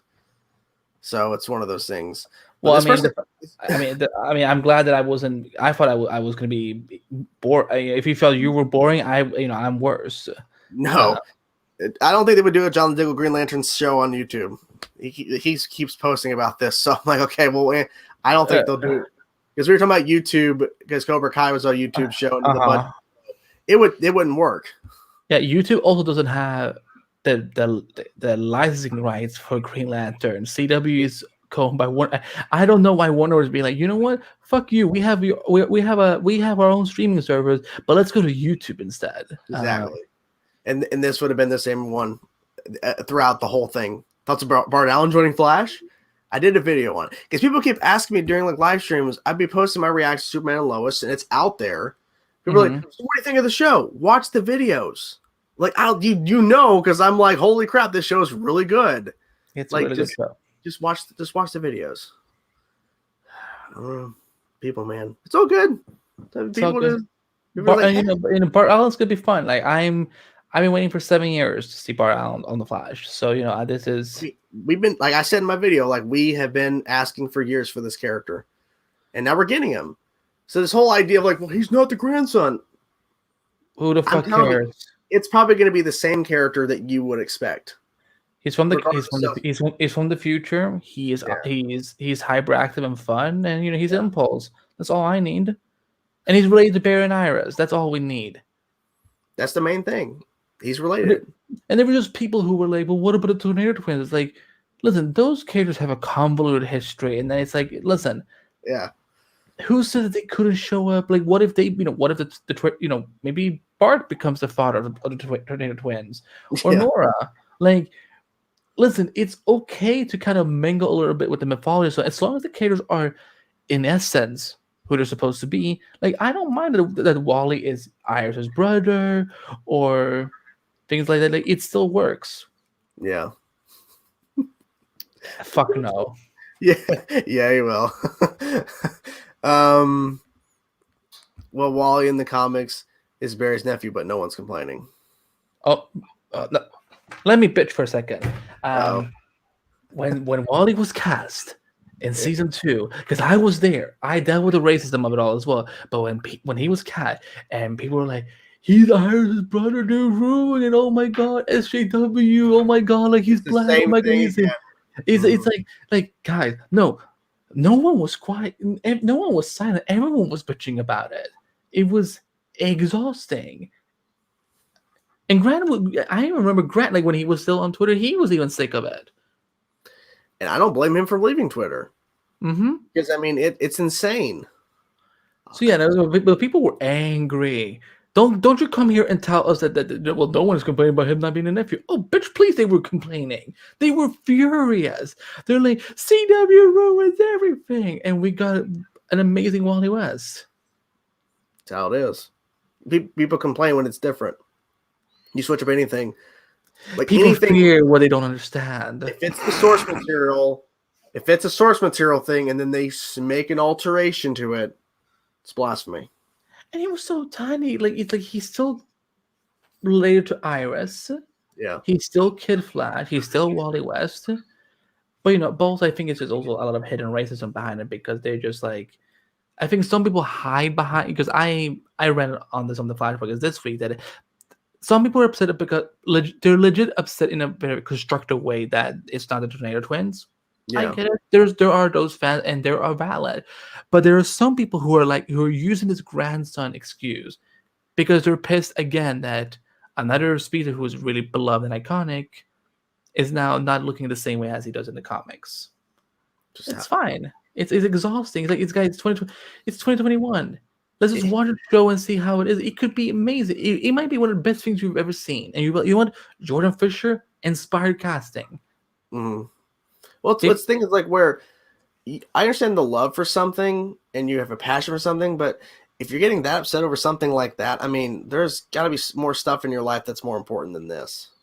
Unless the pandemic doesn't exist in the country. If you're that upset, then don't watch it and just read the comics where you think this is the right version. If that's how you really feel about it, just don't start complaining to other people because you're making yourself look like an idiot.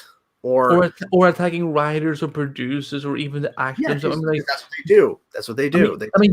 I'm sure you're familiar with how much hate Candace Patton and Keenan Lonesdale has gotten for. Yes, and I know of also the hate that Daniel Panabaker has gotten for apparently her hatred towards Candace Patton, or her supposed hate towards Candace Patton.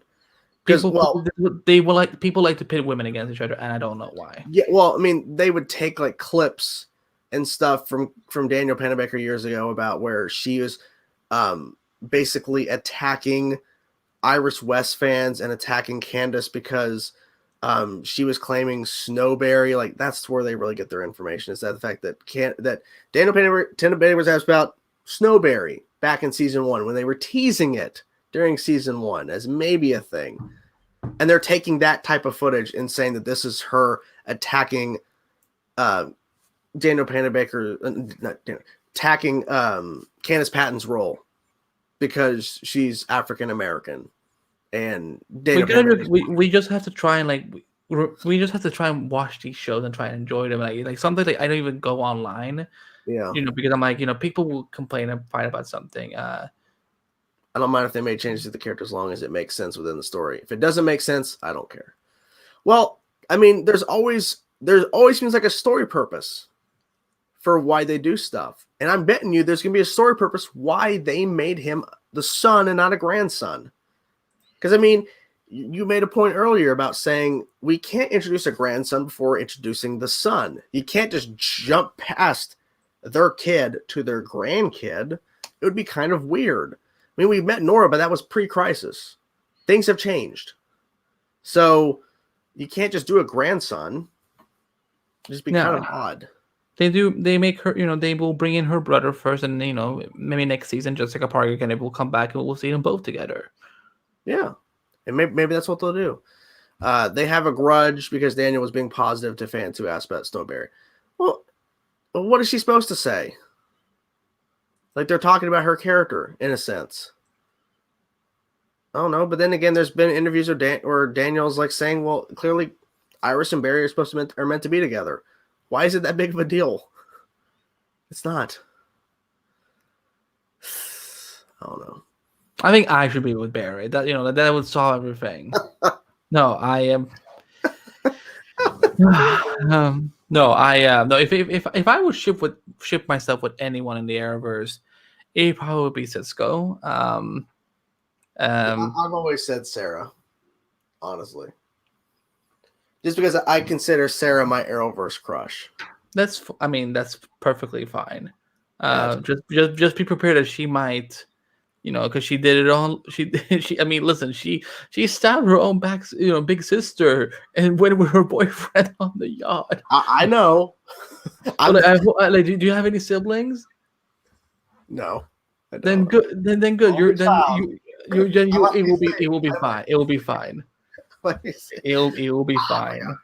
I'm just thinking about it too because they've done I forgot what kind of events they are.